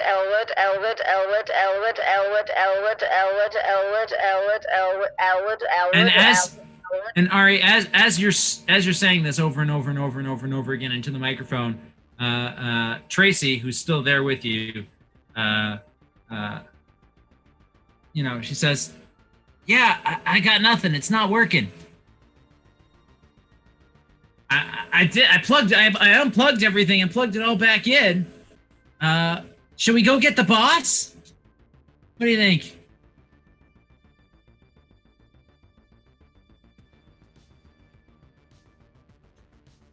Elwood.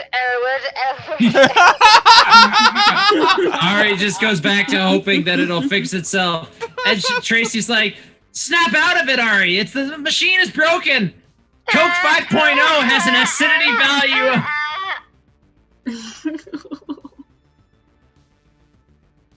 What do you want to do? Go get the boss? We could try to raid the quartermaster's office. Maybe he's got some super sci-fi tech that could be used to fix this thing. Or if you really want to break the rules, you could jump in the time machine and go back there and help Elwood. Elwood. They're talking about me going back in time. You better fucking do your job, Elwood. Elwood, are you coming in clear? Elwood? I'm not having this happening. Getting anything? Elwood, you hear some static in your ear. Elwood, I need you to keep this up right now. I need you to come every single word I am saying right now. You son of a I don't know what's going on, but you can pick it up right now. Elwood, make a throw plus violence check. Okay, now my node value is only 4. But none of them are minuses. That's good. That means failures don't count against you. You're just looking for those success numbers.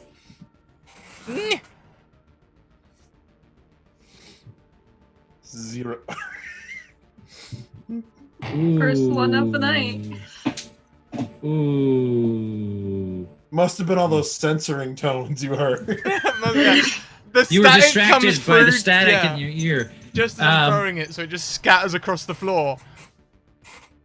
The guy sees you throw the shotgun at him. He looks down at the shotgun, looks back up at you, laughs, and pulls the trigger.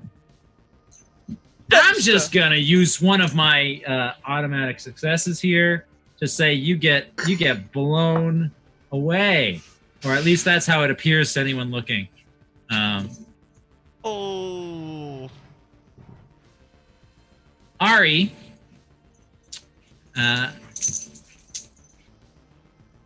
Tracy plugs Elwood's heart monitor out and back in. Most of your computer screens are still black. However, she manages to get his vital signs monitor working just in time for you to see his heart stop. You don't exactly know what's going on in 1925, but you know Elwood's in trouble. Elwood, you appear to have stopped living for a brief moment there. Are you okay? Elwood? Elwood? Elwood? Elwood? Elwood, Elwood, Elwood, Elwood, Elwood, Elwood, Elwood, Elwood, Elwood, Elwood, Tracy Kilroy just starts clapping in front of Ari's face. Snap out of it! We've got to do something! Your man's gonna die! In 1925! Ah, dear Lord! Tell someone to listen to R-E-S-P-E-C-T and to just pound his chest to it!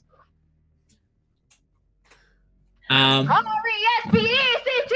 Don't know what it means to me! R-E-S-P-E-C-T! Is that what you start doing to the console? You just start smashing the console, hoping to revive Elwood? Stay alive! All right, Ari, you can make a violence plus melee check against your computer console. Wouldn't that be a repair check? You might think so, but Like, I could totally see that being like an operate check. Thank you. Thank you. Damn it! Exactly like when a Nintendo 64 wasn't working, you know, okay, you've You never talked bang me it, you into it. blow on it. You've talked me into it. It's now an operate violence check. Yeah. Yes, which makes it a mechanics thing. Yes. No, it's still No. violence. Operate plus violence. You are smashing your machine. Oh yeah. Okay. Operate plus violence. So that's 0 plus 0, which makes it a 0. Oh boy. Do you want to use any moxie? I'll use all the moxie I currently have. Oh my. All of it? You know that you don't get it back that quickly, right? Yep. Okay. How much moxie do you have left? 2. Have you 2? How much have you used? I haven't used any, but I think I only had 2 to begin with because I'm a rather feeble person. No, you have 8. If you haven't used Oh. any, you have 8. Okay, then I'll use 2. So I have 6 left. I'll use Okay. 2 because I didn't use any last week. Perfect. So you use 2, and that means you have a node value of 2.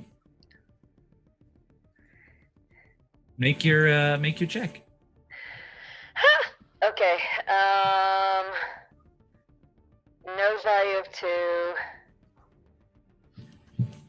I have fear. Can you smell it?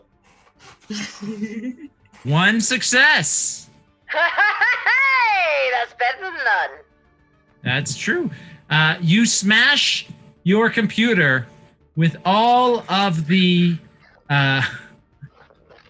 all of the enthusiasm that you can muster, and one of your screens comes back online somehow. It's a miracle. In fact, Tracy says it's a miracle. It's a fucking miracle. I tore down a green screen and there's suddenly a little gap there that's providing luxury.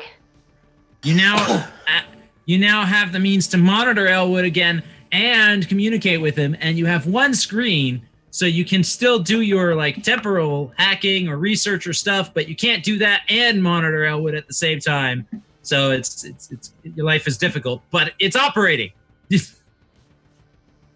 Tracy stands up and says, "Phew, well, glad it's working again, even though 4 of your 5 screens are out. I guess you don't need me anymore." And she goes to leave the room to go back to her cubicle, temporal cubicle. She's distorting. She's distorting. Temporal flux. Temporal flux. Bjorn and Jeannie, you guys are rushing across the street to catch up with Elwood just in time to watch him get shot in the mouth of an alleyway and have him go down. I do not stop running. I keep on running and literally grab him as I'm running, like just grab a limb. Grab him as off I'm the ground. and just keep on trucking. Just keep on trucking. You want to catch up to that guy that shot him down? No, it's more along the lines of so he's not in the giant funnel of death if the guy keeps shooting at him. Got it. So you pick him up and you get to the other side of the whatever. So you're not standing in the funnel of death. Got it. Sure. That'll be an athletics plus chutzpah check. Athletics. I got 4.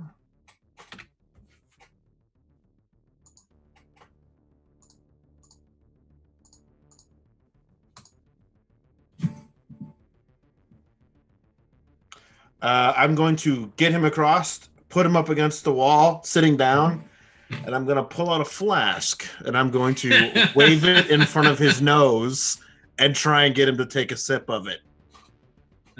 He's unconscious, but you could shove it down his throat if you'd like. You could force feed him the drink. I mean, I'm trying to use it in the same principle that people would use smelling salts. I see. Well, okay. You know what? Let's say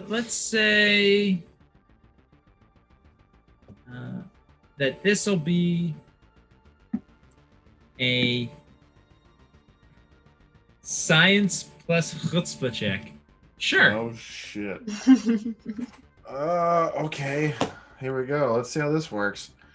All right. So I have a node value. Is there an assist? Can I assist him? I have a node value of 7, but I'm minus 5 in science. But minus 5. Okay, cool. If you want to assist him, how would you assist him in using smelling salts? Or do you have something else you can do? No. I did it. Oh. I did it. I freaking did it. You got 1 success, but you got 6 failures. No, it did it. It did it. The little future man's going to be okay. You have rerolls. Yeah, that thing. Yeah. Okay, then do a reroll. I do want to pull off Elwood's jacket and start wrapping it around him to stop as much bleeding as I can with the jacket. Well, you're pulling off his jacket, you notice he's not exactly bleeding. The jacket does seem to have stopped the bullets. But he's gone unconscious anyway. He's got several. If you pull off his jacket, he's got severe bruising and internal injuries. His jacket might be bulletproof, but it's not necessarily concussive force proof. Right. I can't tell. Did I break even? Did you break even? No, you didn't. He's really out. But, maybe a taste of this stuff might. You could splash it in his face if you want. Oh no! You grab him by the jaw and the cheeks, and you press together, and it opens the mouth. And then you pour the drink down. Pour it in, and then you massage the throat hole, and it goes down. Okay, so you do that. What is this drink called? Old Stinky. Elwood, you are brought back to life by Old Stinky. Yes. Well done. Ari, you hear Elwood's exasperated breaths over the intercom, and you see his heart starts beating again. Elwood, this is the foulest thing you've ever tasted. Glad you're feckin' alive again still, Elwood.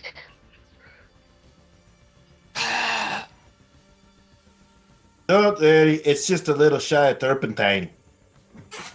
And if it's terps, no one can keep down terps. I've seen people try. He's gonna end up throwing up.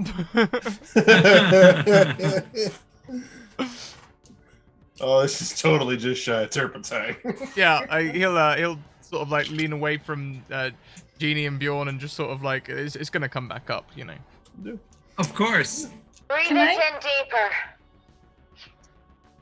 deeper. Can I keep an eye out to see if our third guy is escaping from that alleyway? Oh, he's gone. We're doing this. Oh, Cool. You Great. you definitely saved Elwood's life to the detriment of catching that third guy. Okay. So I'm gonna pick up my future man and kind of piggyback him back to what's left of my apartment. Okay. Yeah. On the You guys way, can I just I'm like, hey,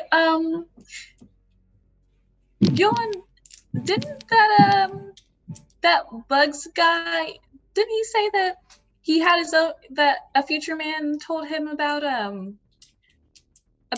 the assassination attempt, and that's why He he was did. here? He did. And once our future man is done not handling his liquor, then we're gonna ask him about it. Right. Okay. As long as we're on the same page. Oh, do me a favor. Will you root through the dead guy's body that's there by my front door and see if he's got a wallet or anything? I just need to know if I need to mark another name off my list. Thanks. I guess so. Okay. So you're rooting through the dead guy's corpse, looking for a wallet. He does have a wallet. It's got some money in it. $20. And I'll just pocket that for my trouble. of course. And he's got some pictures of a lady. And then he's also got a couple of cards that have his picture on them with different names. But if you look through them, one of them is a driver's license that says Jaime Weiss. I tossed the wallet to Bjorn. Looks like this man's got a couple of names. I don't know. What do we got? Oh, Jaime. And I pull out the crumpled piece of paper, uncrumple it, and boom. So it looks like all we got left is Vinny. Crumple it back up, put it back in my pocket. And then I look down at our bleeding friend. Or what, well, our done retching friend. Yeah. Your jacket is pretty shredded, Elwood, at this point. Yeah. Do I need to go up the wounds track or anything like that? Yeah, I'm gonna say that definitely hurt you, but you're not injured. Lovely. I'll be all right. I've shaken off worse at the academy. Are you sure? Because you weren't exactly breathing. Yeah. Thank you. I'm pretty sure you two saved my life. No. It was stinky. It was. Want another swig? No, I'm really, really good. Thank you. Okay. Sure there. You're absolutely sure? I mean, I would if I were you. Ari, you're back.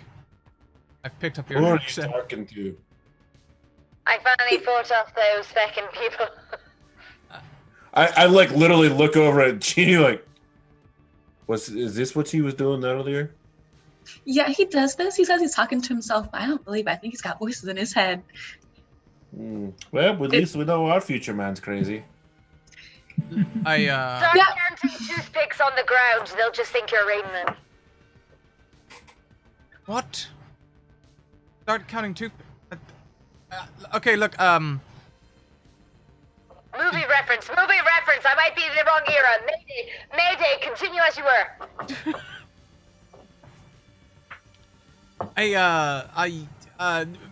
Elwood looks confused.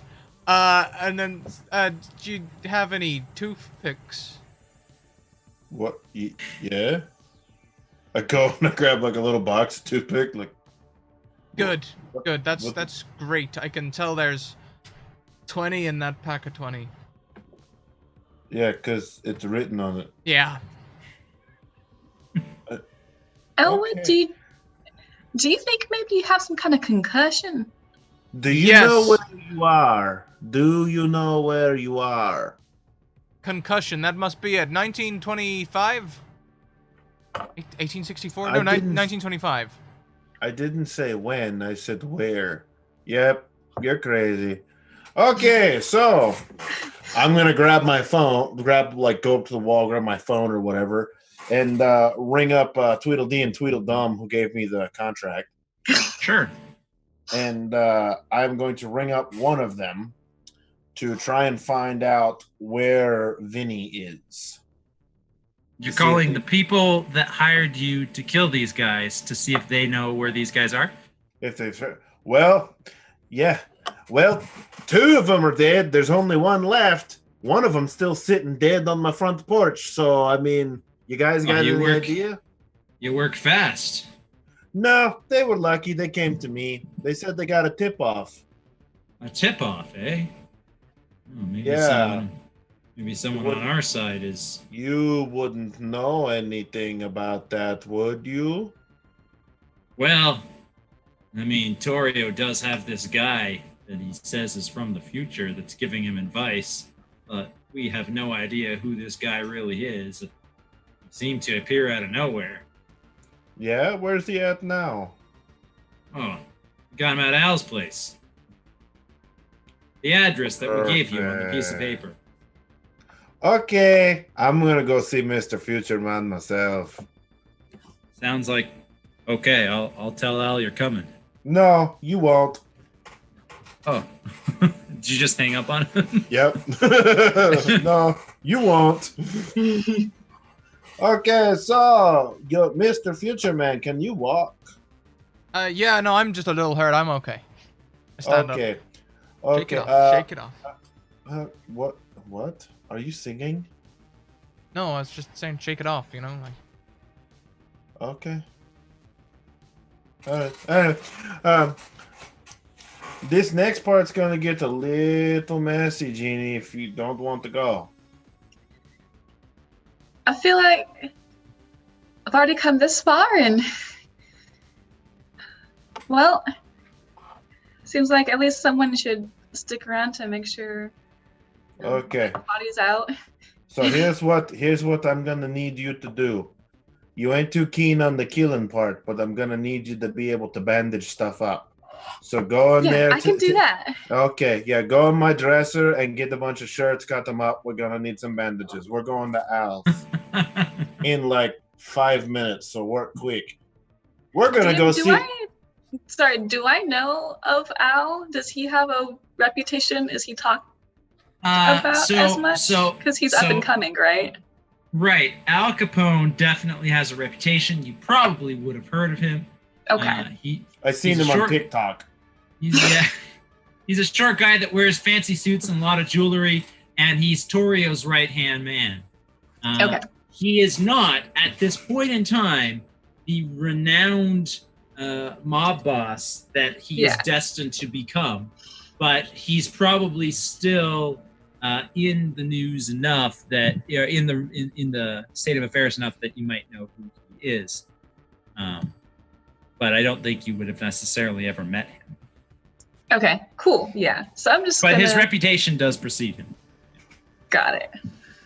So she just starts like shaking nervously as she goes and starts going through the drawers and finding the biggest shirts that she can find. Starts cutting them up. Like, I can't believe her.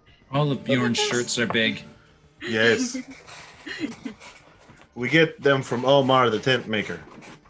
All right, let's go. Come on, Mr. Future Man. We're going to go see another Future Man. There's a lot of you guys around. There really are more than one? Well, that's what they said on the phone. We'll see. I literally, like, as we're leaving, because nobody's bothered to probably pick up the body that's sitting outside my door. Correct. I pick up the dude's Tommy gun and see if there's any, like, extra bullets on him or anything like that. Pocket Sure, them. I'll say there's about one clip left worth of his Tommy gun. That's all I'll need. And we'll just saunter on down and get in a car, and we're gonna drive to Al's.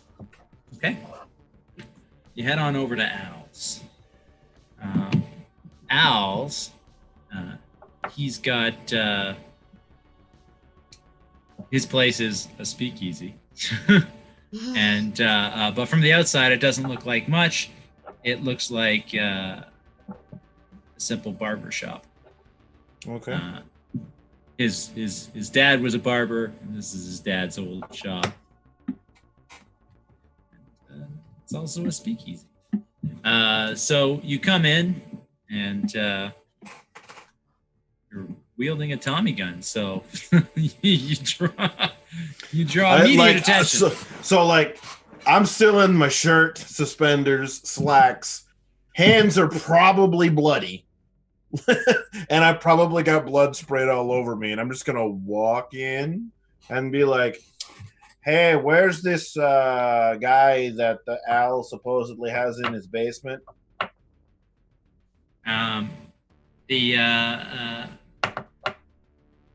There's a couple of guys, big guys like you, who sit by the front in the waiting area, with reading the magazines.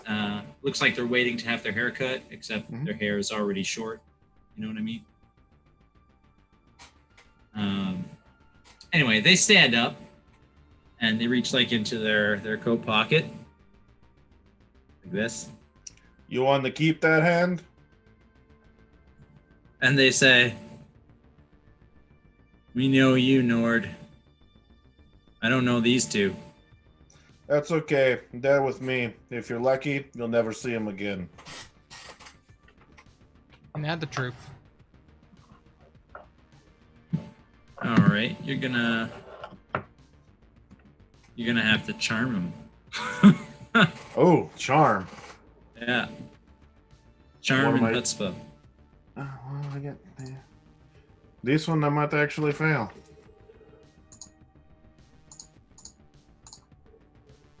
Nothing. Oh boy, you do have a reroll. Advantage. Yeah, one more reroll. Ah. Because we each got 2. Oh yeah, that's right. That's right. I've only used one. You can do it. I believe in you. No. So he says, look, you can take one of them with you. The other one stays here with us. I very quickly just like to the top of the Tommy gun, just like that, and be like, try again. I'm not afraid to die. Are you? Okay, make an intimidate chutzpah check. But I'm going to say, because you failed the charm check, that you need 2 successes on this. Okay. Boom. Boom. He looks at the other guy standing next to him, and he looks at you, and he's like, fine, but don't cause any trouble. This way. And he leads you into the back room. You obviously forgot who you're talking to. Hey, future man. If I live through this, you're taking me out of here with you or some shit. I don't care. This shit sucks. All right, fair enough. All right, so yeah, let's go see this future man. So you go into the back room, and there's the guy takes you to a lounge. It looks like an office, but like a relaxed office with a lounge chair, like the kind of lounge chair you might see in a psychiatrist's office. And there's a girl on the chair who's not wearing a lot of clothing. And Al Capone is smoking a big cigar at a desk. With one hand, he's got the cigar, and the other hand, he's got a phone. And he's like, no, I don't care. No, you're going to go break his legs. I just kind of You're going to break his legs, or I'm going to break yours. I got company. I gotta the go. Tommy gun towards him. Thank you for getting off the phone. He gets off the phone, and he stands up, and he is half your height. He's a very short man. But he stares you straight in the eyes, even though you're pointing a Tommy gun at him, and he doesn't flinch. I knew I liked you. Anyway, tell me about where's your little future man at? Come to see the future man, eh? Apparently. Word gets around fast. All right. Where This is way. he? Okay. And he leads you into a small closet.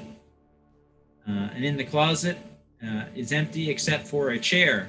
And a man is tied to the chair with a bag over his head. Pull the bag off his head. Capone reaches over and he pulls the bag off the guy's head. He's bloodied and bruised. Mm-hmm. He looks like he's been beaten a lot. He's got a broken nose, and he's just in a bad way. He looks up at you guys as if he's expecting yet another beating.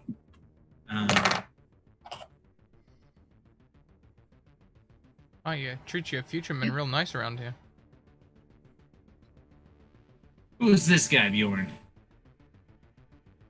No one you need to worry about. And I look at Elwood. So does this guy look familiar to you? Gonna ask the same thing. Does he look? Elwood, you've never seen this guy before. No, doesn't look familiar to me. Okay. And I pull the trigger and blow the guy away. Whoop!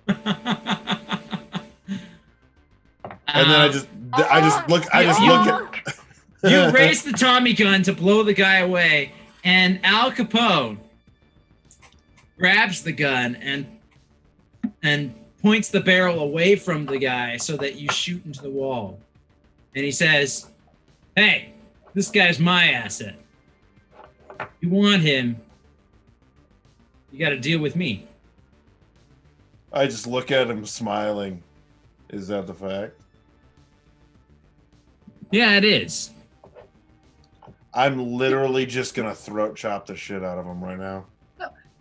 Can I? You're gonna punch try him to in the throat? interfere. I'm like Yeah. if you No. It's not punch him in the throat because that could kill him, right? But a quick little right there will cause him to drop what he's doing, right? Just by the quick, catching him right there, and he'll cough and he'll fall. Jeannie, what are you trying to do? I want to somehow interfere and like push Bjorn's arm away or something, like, because as little as she knows that he probably won't succeed against Al Capone. Well, he might. I mean, he's definitely stronger than Al Capone, but Al Capone definitely has enough people working for him. Yeah, he's got bravado. He definitely, Bjorn could kill Al in this room here, but it would probably would definitely come back to hurt Bjorn in ways that, as much as he's got bravado himself, he's probably not prepared for. We might not leave here alive. But as far as Bjorn's concerned, so if we succeed, he doesn't have to worry about leaving here.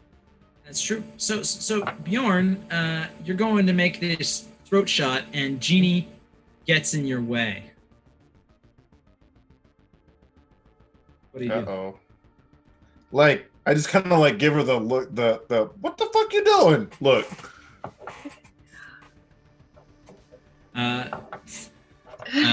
Capone laughs and says, "I like this one. You bring interesting friends. What did you want with my future man?" Oh, I just needed to see his face and ask him a question. You got a funny way of asking questions by trying to blow his head off. Well, that's because it's not your future man. No one harbors an asset like that. So you want to tell me where your real future man's at? I'm not sure I follow what you're saying. I'm calling you a liar. Well, that remains to be seen. I mean, we kidnapped him. He was working for the other guys. He was giving them intel, supposedly from the future, to help them. Did you get the name? Pop off Torium. Did you get the name? The name of the other guys he was working for? Yeah. Yeah, he was working for O'Banion. We're gonna kill O'Banion. Okay. But and what's this? O'Banion. Your future this man has a future guy. name, right? He says his name is John. Connor. No, John Doe. Thank you very much, Michael Wayne, who gives a disadvantage to Bjorn. Ah, I'll take it. Oh boy. So the bloodied future guy that's sitting in the chair and listening to all of this, he says, "Listen, I don't want to die. I'll tell you whatever I know. All right, I'll tell you whatever I know. I already told you how to dodge the hit on Torio. What more do you want from me?" And Al smirks and says, "We got lots of gambling money to make, you and I."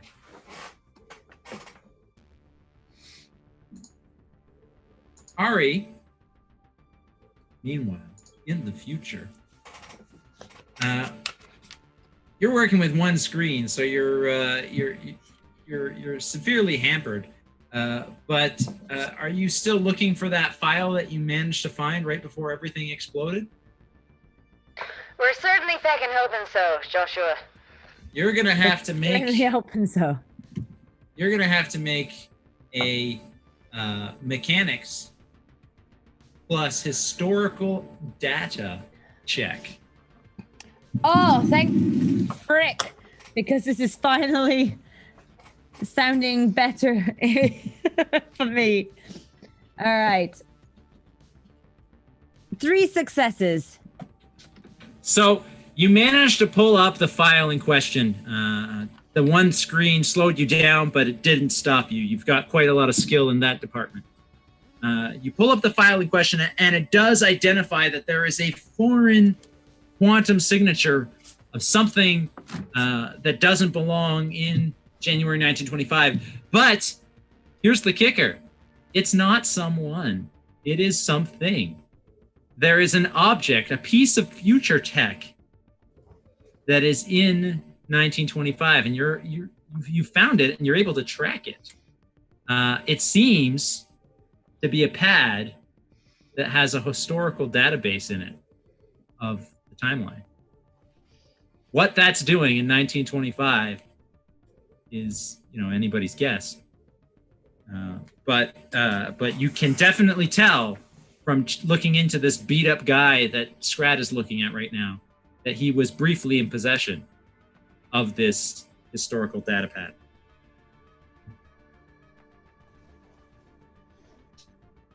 Edward? Yeah. Edward? Yeah, I'm here. Edward? Edward? Edward? It's a fraud! It's a feckin' fraud! All this time. This doesn't appear to be real. And she starts to relay all of the information that she knows back to Elwood in as brief and as awkward way as possible. Look, I don't know There's much. a piece of future tech that's here somewhere, and this guy was using it to pretend to be from the future. Yeah, but he wouldn't still have it. No. Look, this guy's a fraud. Now that's pretty much where I'm going with this too, Elwood. Congratulations, you're as observant as I am, and all I have to do is observe. I say again, this time Al. to Bjorn and Al. This guy's a fraud. Al says, "And just who might you be? With the torn up jacket." He's my kid brother. Leave him alone. How do you know he's a fraud when he's already told us where and when the attackers will be? And he's given us other intel too that proves that he's not a fraud. You got it, Al? You Got what? The device he was using? What device? You're gonna have to Oh, make shit. some kind of check. Is it gonna be psychology? Oh no, this is It's a terrible definitely idea. psychology. Oh, what have I done? But it's psychology plus chutzpah because you're, pressuring him to tell you the truth. So good news first. I have a note of 8. That's good. That's good. Bad news. That's a -5 in psychology. Oh. Okay. Lucky well. You do have one advantage. I You do. might need it. All right, we're gonna use that advantage and try one more time. Try one more time. See if we get more than 4. Come on, luck. Come on, where are you? I threw in a computer dice. Nope. So just 3 successes. Okay. He smiles and says, "If I Is there did anything- have." Sorry To interrupt, is there anything at all that Ari can do to help him on this Sure. in any way, shape, or form? Ari, you can make a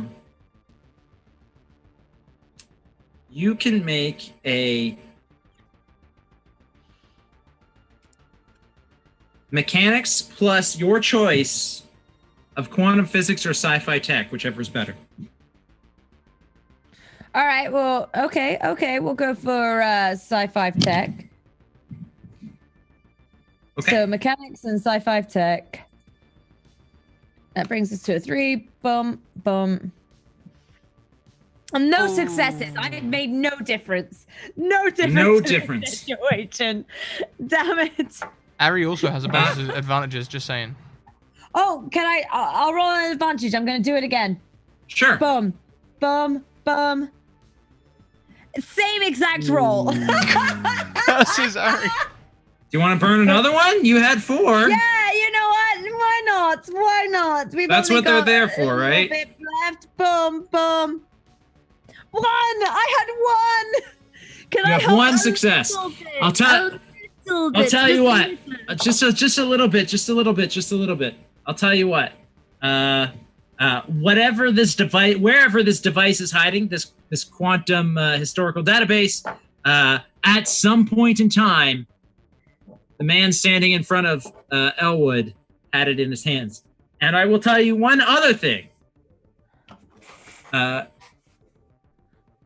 You happen to know that if Torio, is almost assassinated, it makes Al the mob boss. So,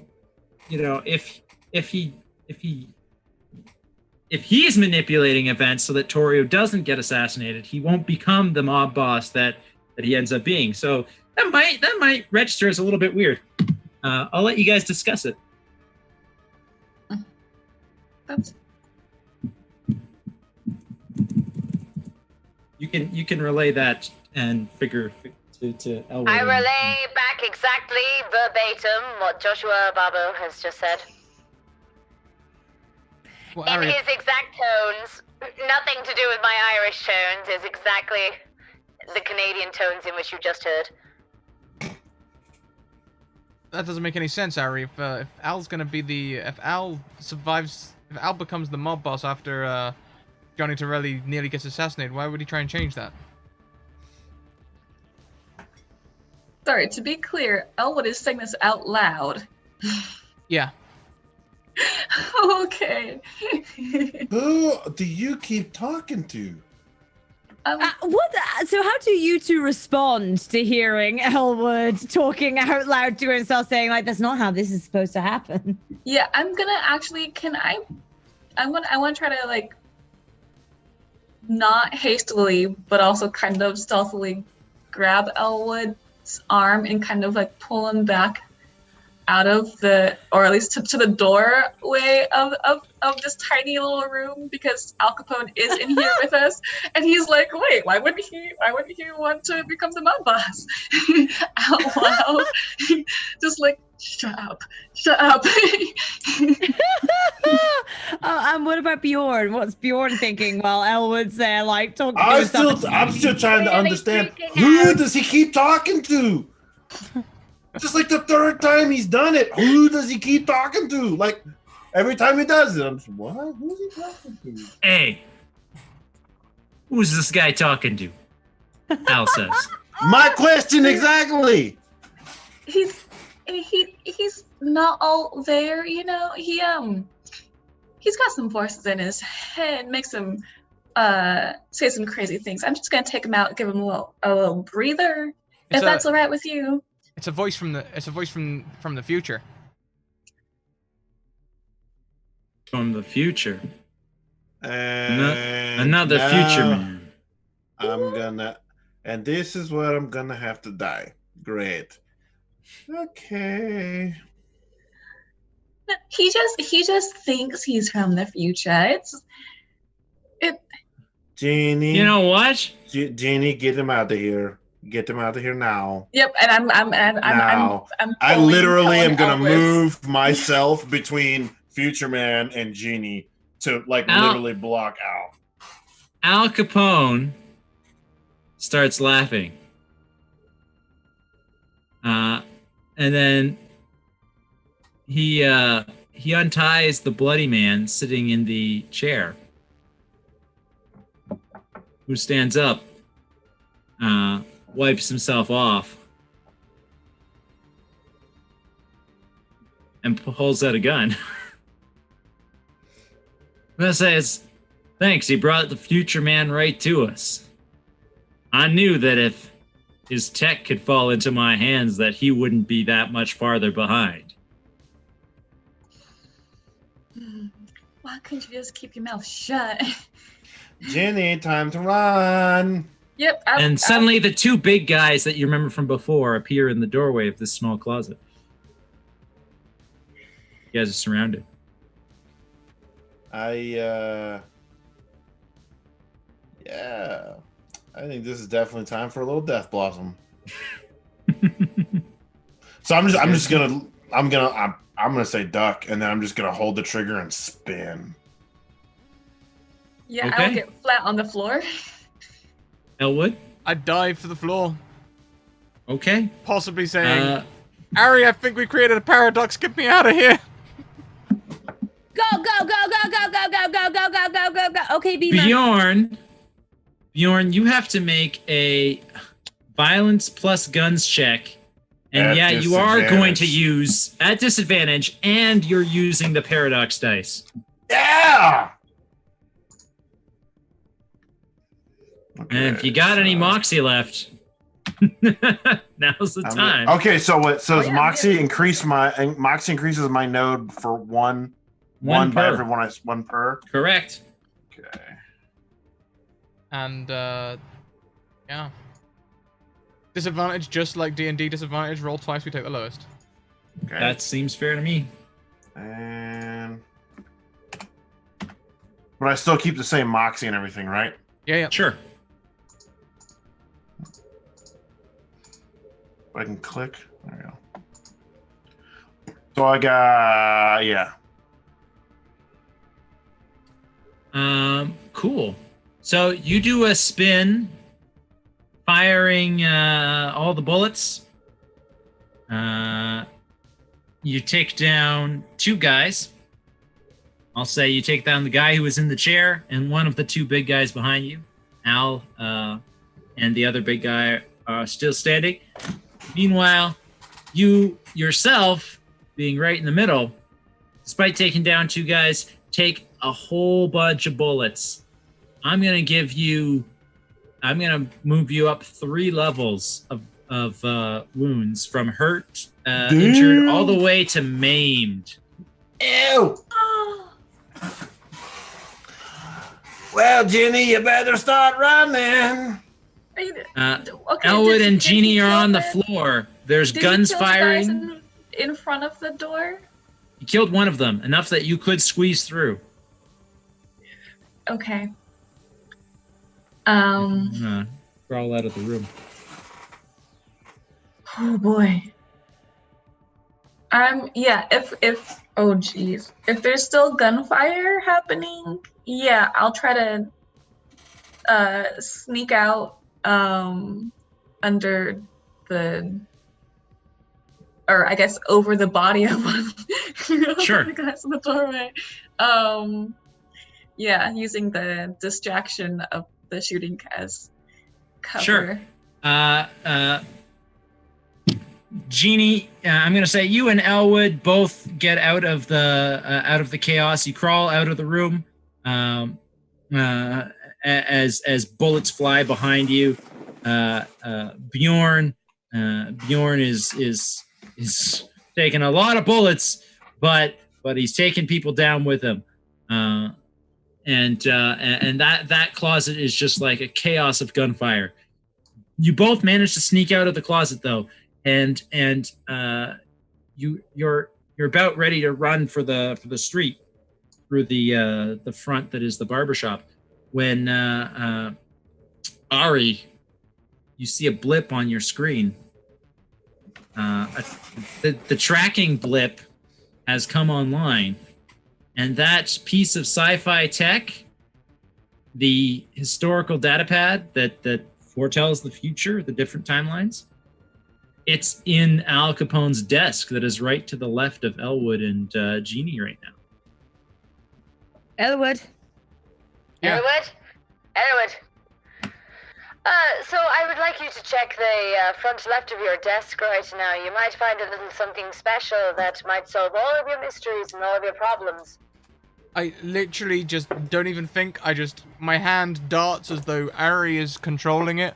I open that drawer, I grab the data pad, and like I've got it. You've got it. You've got the data pad. You're ready to go. You reach into his desk. You pull out the data pad, and you look.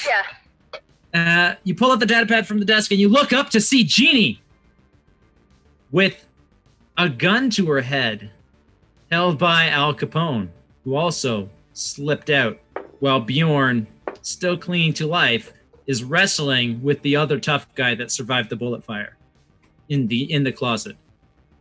Bjorn is not going to defeat that tough guy in time to save Jeannie, and Al Capone is ready.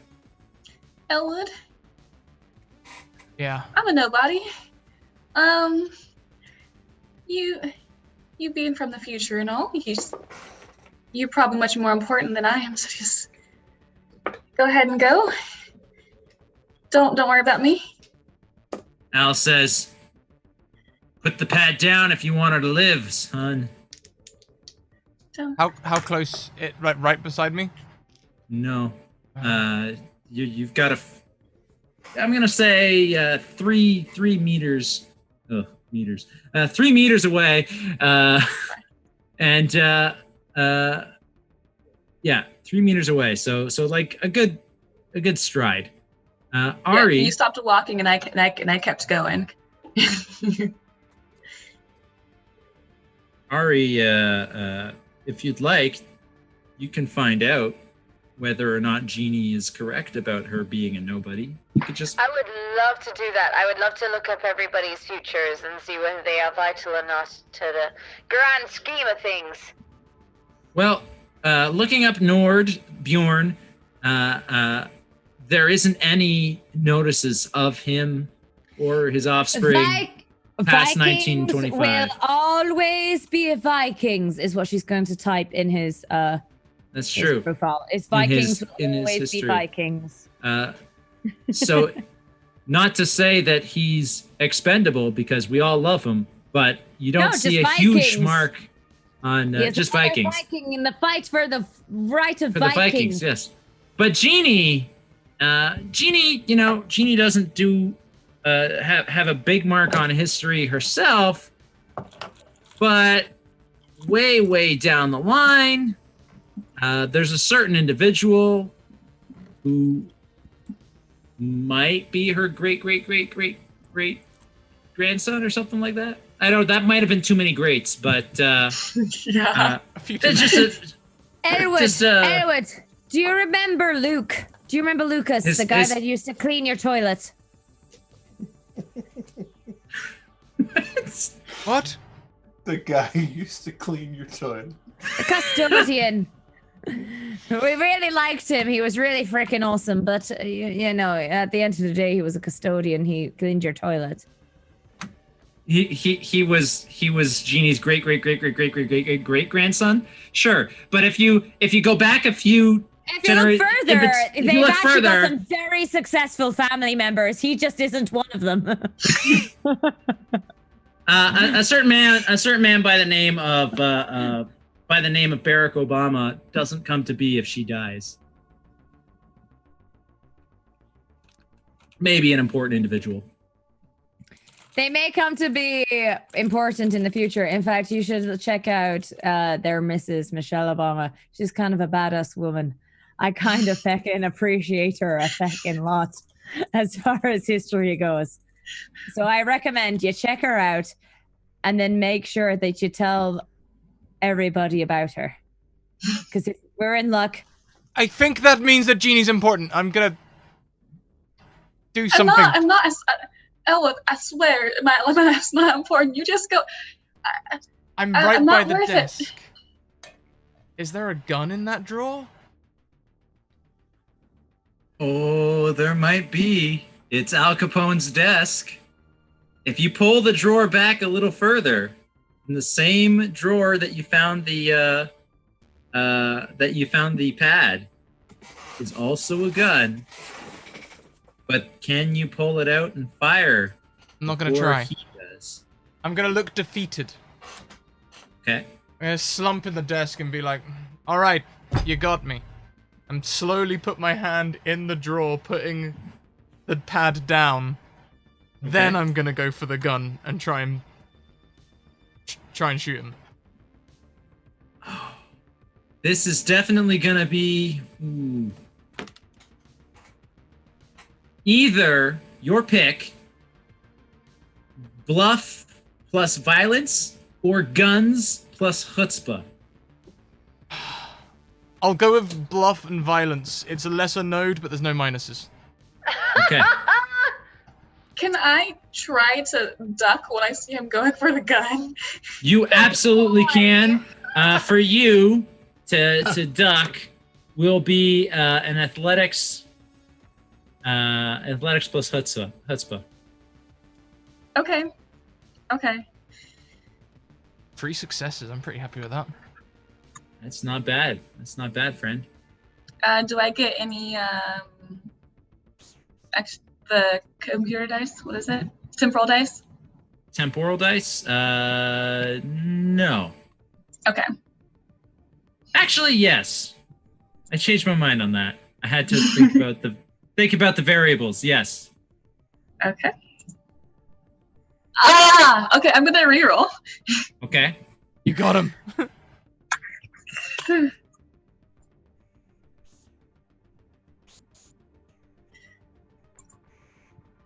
There we go.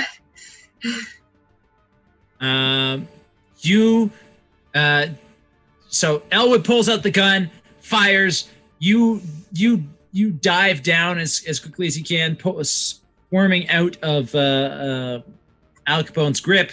Capone takes a shot in the shoulder, and he falls back against the back wall.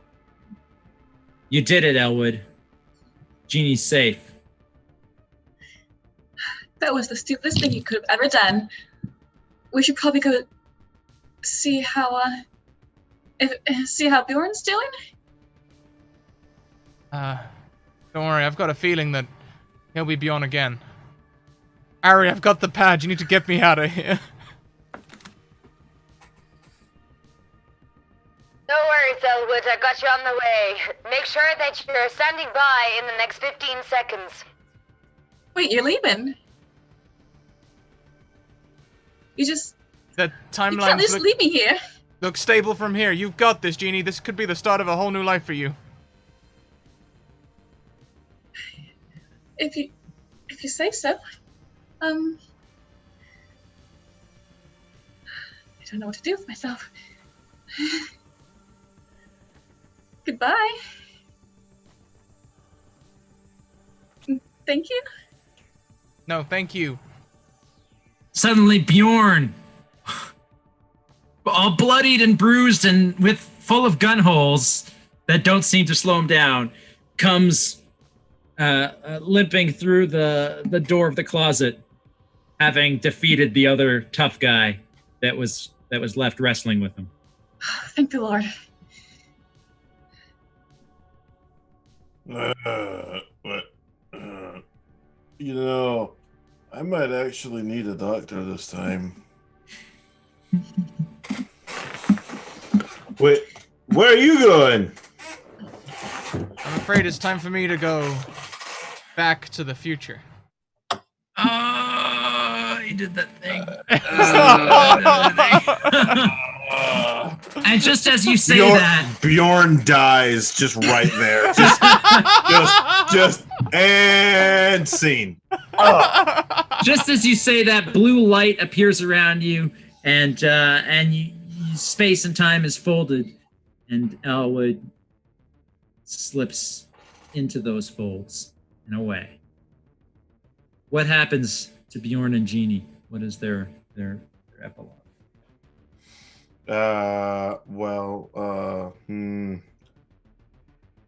Bjorn goes home and takes up a life of peace.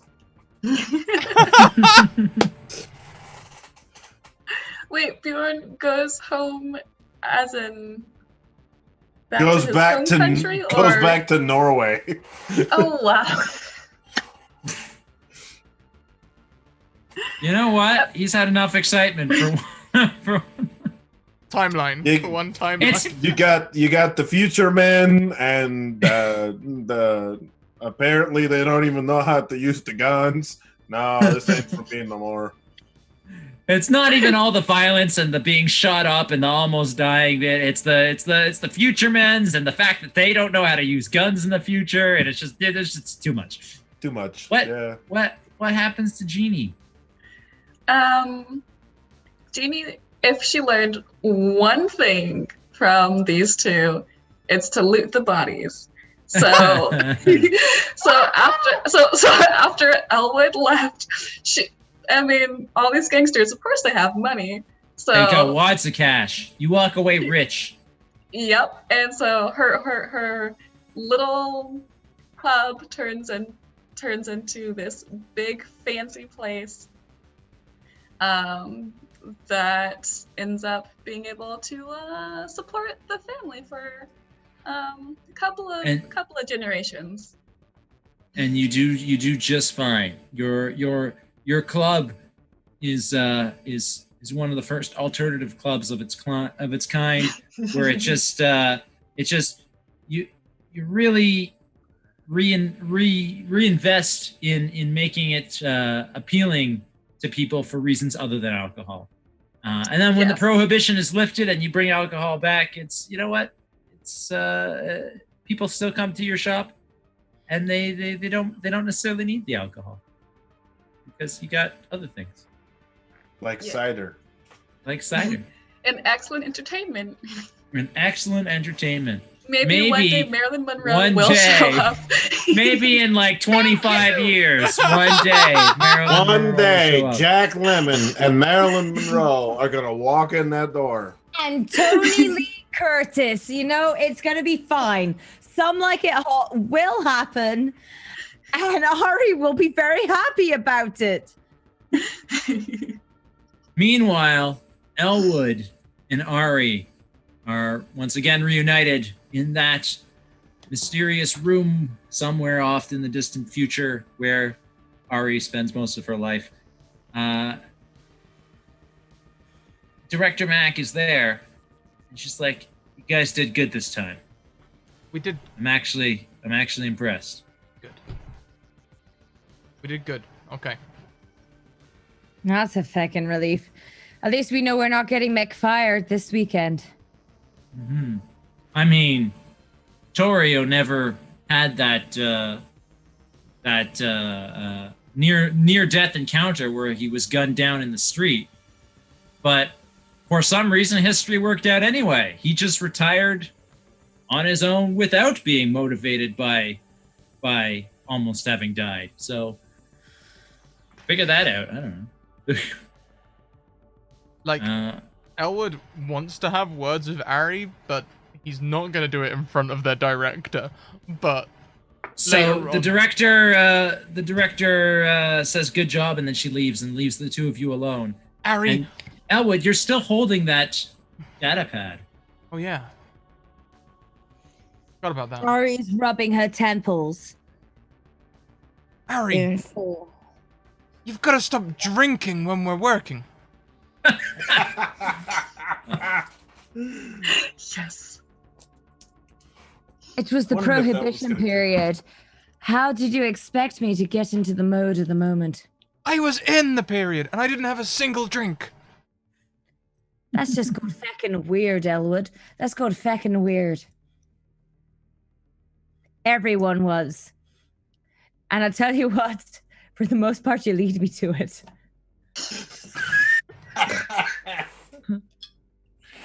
Oh. Ari, out. With glasses.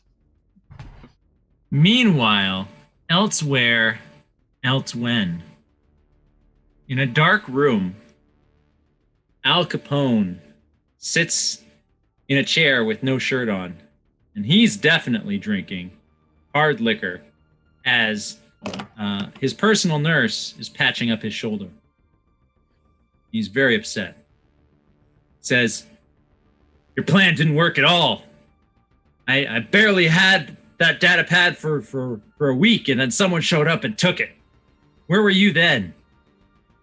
And some shadowy figure from across the room says, "You don't need the data pad. The data pad was just to get Elwood here when I wanted him. The plan is going exactly according to plan." And the shadowy figure drops a photo on Al Capone's desk. And wouldn't you know it, it's the same photo from 1864 that Director Mackenzie was so upset with Elwood at the start of this episode for appearing in. And that's where we're going to end this episode of Step Into the Quantum. Whoops.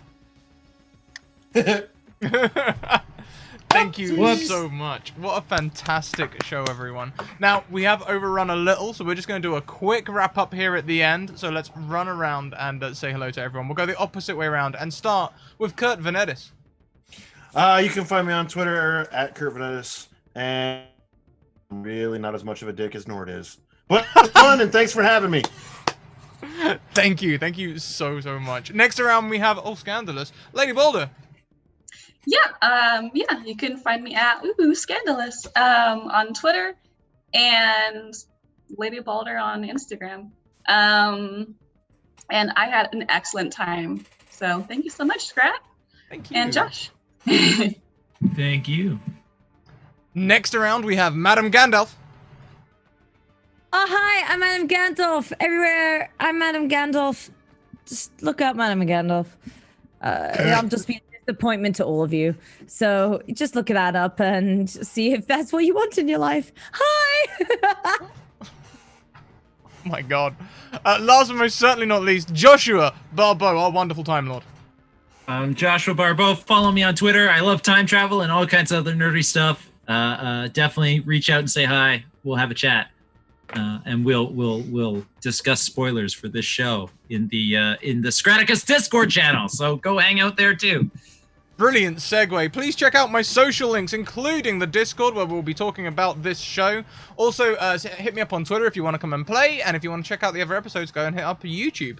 Also, check out our sponsors, Mage Hand Press, who recently released a Dark Matter in hardback. That's going to be shipped on the 6th of December. You can currently pre-order.